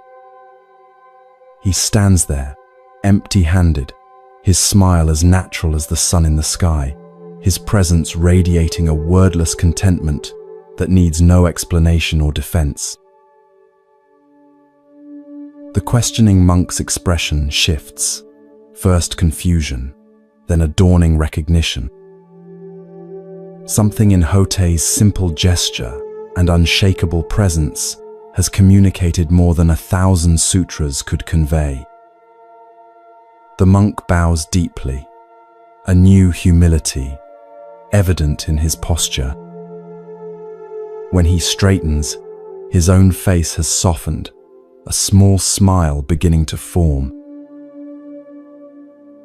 "Thank you for the teaching," he says quietly.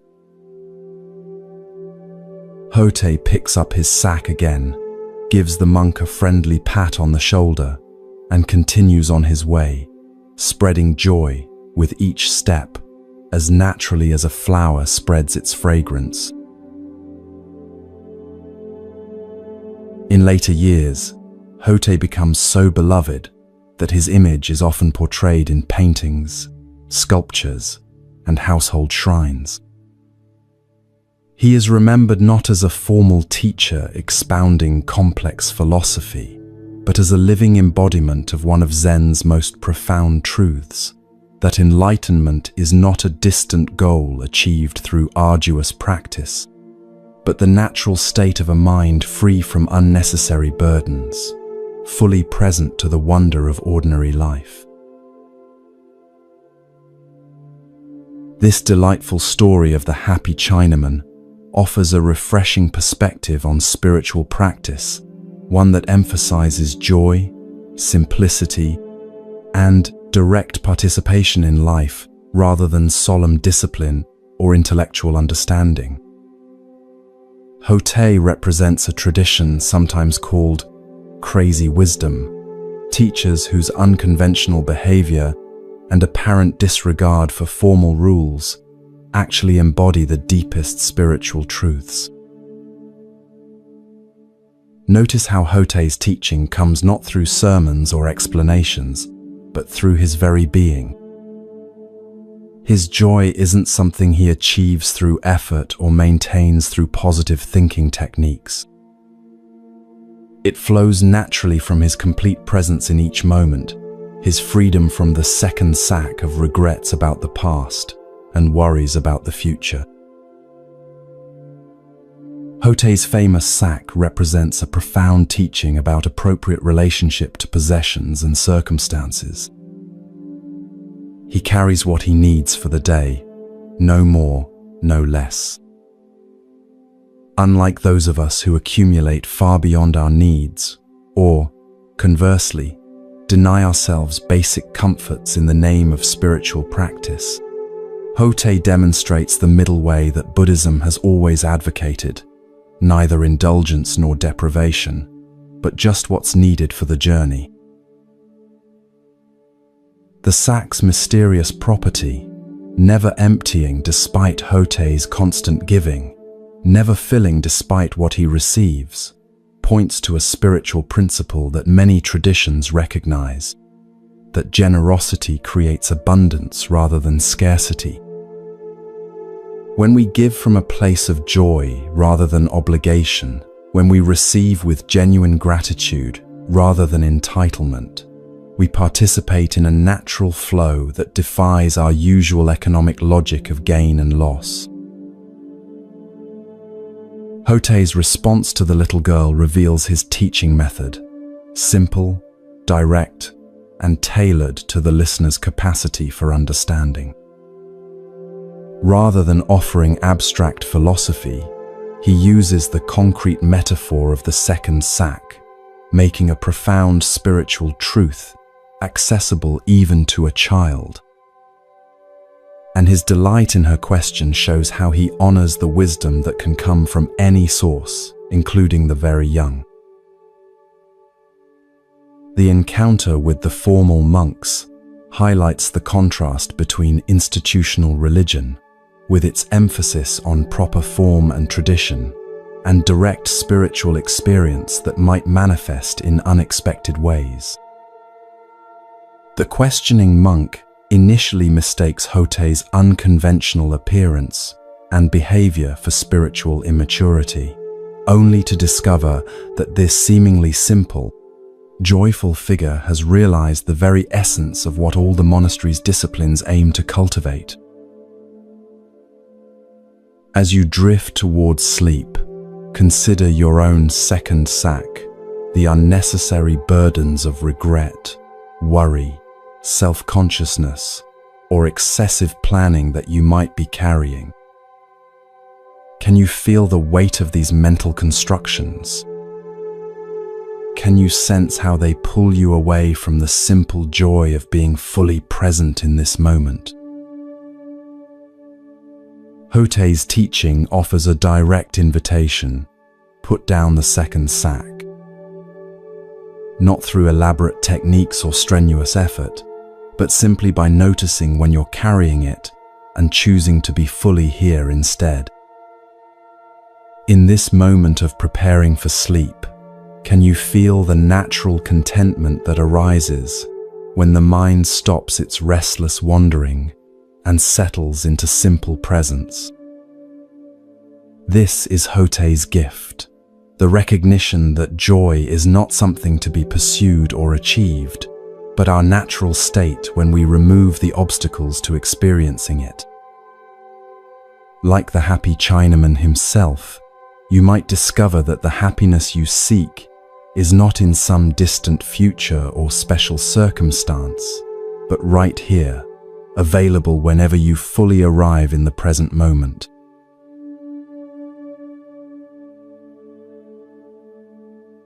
Feel your body melting into deep relaxation, each breath taking you further into tranquility.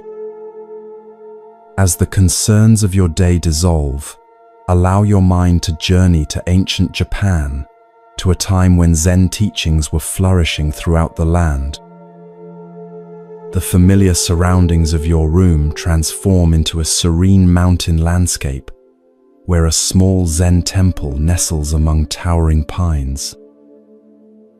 Mist drifts through the valleys below as morning sunlight gilds the temple's curved roof. This is the temple where Master Shinkan teaches.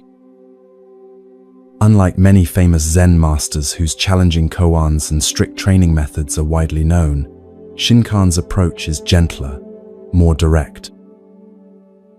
He's known for his ability to meet each student where they are, offering precisely the teaching they need in that moment.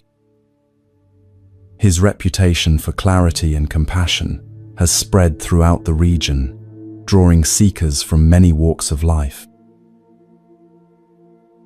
As you approach the temple gates, you notice two very different visitors arriving ahead of you. The first is a young monk, perhaps 20 years old, his shaved head and crisp robes, marking him as someone who has recently entered formal Zen training at another monastery. His posture is perfect, his movements controlled and mindful. He holds a small bundle containing, you imagine, sutras and notes from his studies. The second visitor is an elderly man, his weathered face and calloused hands suggesting a lifetime of physical labor. Though clearly well into his 50s, he moves with the easy strength of someone accustomed to daily work. His clothes are simple but clean, the garb of a farmer or tradesman rather than a religious seeker. Unlike the young monk, he carries nothing but a small cloth bundle that might contain a midday meal. Both visitors have come to seek Master Shinkan's guidance, though for different reasons. You follow them into the temple courtyard, curious about how the master will respond to their questions. The young monk is received first, shown to the master's modest quarters by an attending student. Through open screens, you can see Shinkan seated on a simple cushion. Though probably in his 60s, he sits straight as a pine tree, his face reflecting both the strength forged through decades of practice and the gentleness that comes from deep understanding. The young monk bows formally before taking his place opposite the master.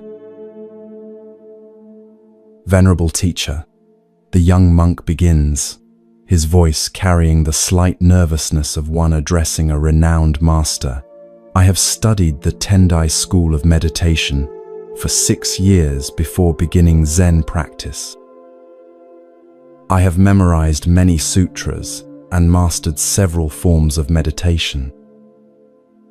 But there is one teaching from the Tendai school that continues to perplex me. Shinkan nods encouragingly, his eyes attentive. The Tendai texts claim that even grass and trees will become enlightened. The monk continues. This seems very strange to me. How can non-sentient beings like plants achieve Buddha nature? They have no minds with which to practice meditation, no consciousness to realize enlightenment. Can you explain this teaching? You watch as a subtle smile crosses Shinkan's face, not mocking but gently amused, as if the young monk has inadvertently revealed something significant through his question. The master is silent for a moment, studying the earnest face before him. Of what use is it to discuss how grass and trees become enlightened? Shinkan asks, his voice gentle but direct. The question is how you yourself can become so. The young monk appears momentarily taken aback by this response, which neither confirms nor denies the Tendai teaching, but shifts the focus entirely. He opens his mouth as if to ask a follow-up question, then closes it again, seeming to sense that pressing for a more elaborate answer would miss the point of Shinkan's response. After a moment, he bows deeply and withdraws, his expression thoughtful rather than disappointed. Now the elderly visitor is shown in. His bow to the master is respectful, but less formal than the monks, suggesting a different relationship to religious protocol. He settles himself on the cushion with the natural ease of someone comfortable in his body. "Master Shinkan," he begins, his voice carrying the roughness of age but also a quality of directness. "I am a simple man who has worked the land all my life. I never had the opportunity for formal study or temple practice. But my neighbor, who visits your temple sometimes, has spoken of your teachings about Buddha nature. I wonder, can someone like me, with no education or proper training, still understand the deeper truths of Buddhism?" Shinkan's face warms as he regards the elderly man. "Did you consider the grass and trees on your journey up the mountain to this temple?" he asks. The older man looks puzzled but nods. "Yes, of course. The pines along the path are particularly beautiful this season." "And did they bow to you as you passed? Did they demand to see your credentials or test your knowledge of the sutras before sharing their beauty with you?" A slow smile spreads across the elderly man's face as he grasps the meaning behind Shinkan's questions.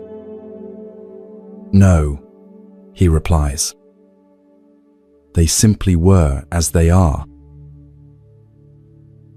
"Just so," says Shinkan, nodding.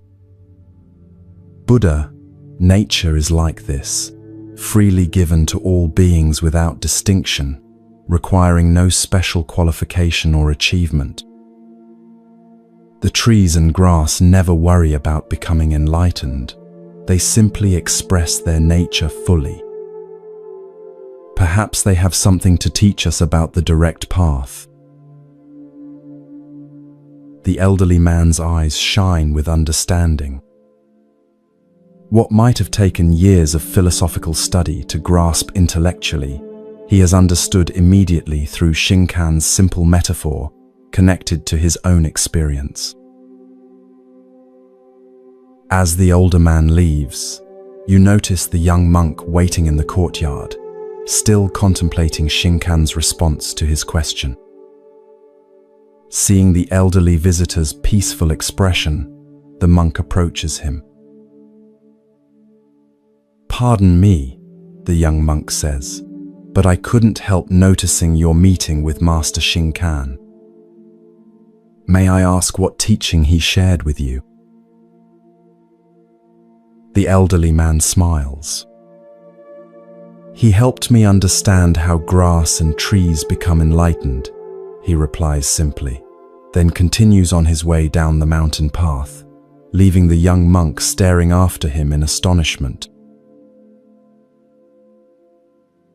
This elegant story illuminates several profound aspects of Zen wisdom and teaching. At its heart is the contrast between intellectual understanding and direct realization, a distinction that lies at the core of Zen practice. The young monk, with his years of formal study and memorization of sutras, approaches spiritual practice primarily through concepts and theories.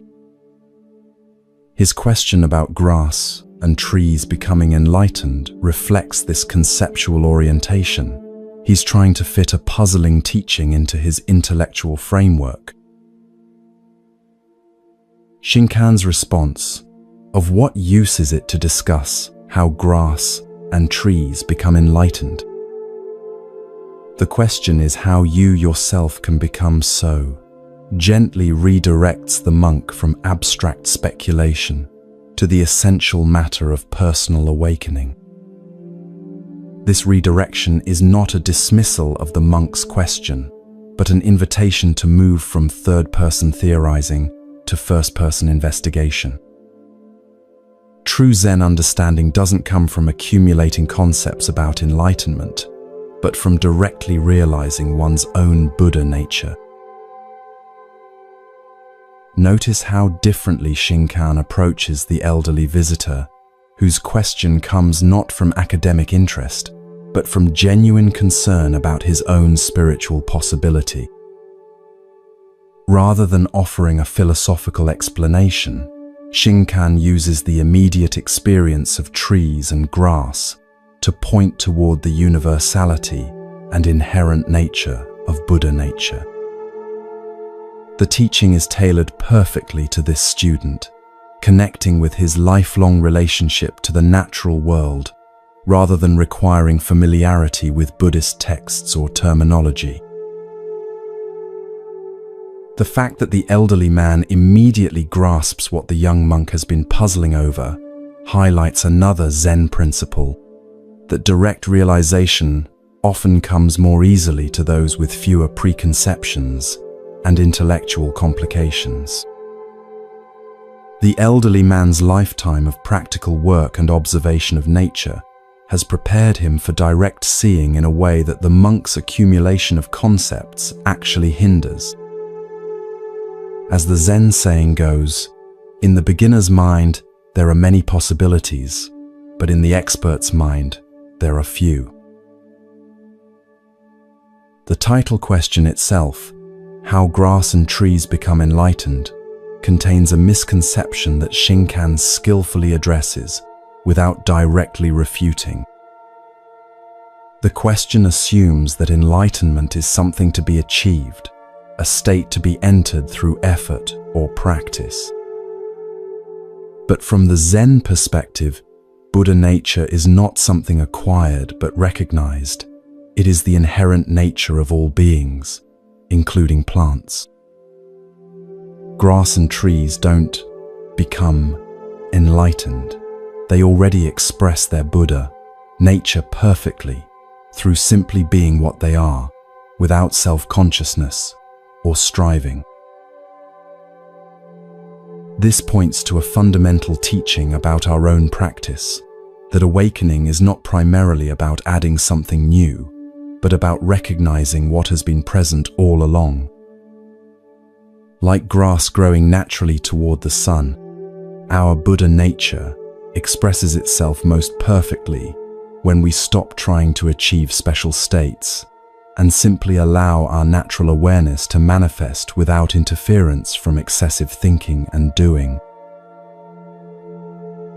The young monk's reaction to the elderly man's parting comment suggests the beginning of his own shift from intellectual understanding toward direct realization. His astonishment indicates that something has broken through his conceptual framework, perhaps the recognition that what he's been seeking through study and analysis might be more directly available than he thought. As you drift towards sleep, consider where in your own life you might be approaching important matters primarily through concepts, rather than direct experience. Perhaps you've read extensively about meditation without establishing a regular practice. Maybe you understand the principle of mindfulness intellectually, but rarely bring full awareness to ordinary moments. Or perhaps, like the young monk, you've been seeking complex explanations for something that is already perfectly expressed in the simple presence of trees and grass, in the natural awareness that is reading these words right now. Shinkan's gentle wisdom reminds us that the deepest truths are often the simplest, and that sometimes the most direct path to understanding is to stop trying to understand and simply be as naturally and completely as grass and trees, which never worry about becoming enlightened, yet perfectly express their Buddha nature in every moment. As your awareness merges with sleep, allow yourself to rest in this natural presence that requires no achievement, no special state, no complex philosophy, just the simple recognition of what has been here all along.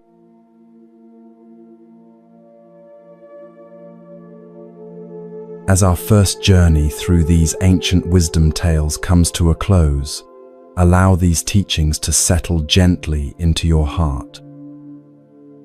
Like seeds planted in fertile soil, they'll continue to grow in your awareness long after these words fade. Remember Hakuin's profound equanimity, showing us how to meet life's challenges with the simple response, "Is that so?" Recall the patient Teki Sui, who found enlightenment in a single drop of water, teaching us that mindfulness in the smallest actions contains the greatest wisdom. Carry with you Basui's letter to his dying disciple, reminding us that our essential nature is never born and never dies. These stories aren't mere entertainment, but invitations to a deeper way of being.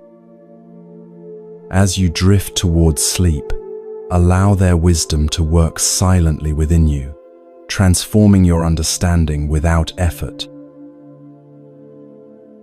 From all of us at Moonmind Temple, may you rest in profound peace, knowing that the wisdom you seek is never far away. It lives in your every breath, in your open heart, in the natural awareness that is your birthright. We'll continue our journey together in part 2, exploring more treasures from the Zen tradition. Until then, sleep well, dream deeply, and awaken to each new day with the fresh perspective these ancient teachings offer.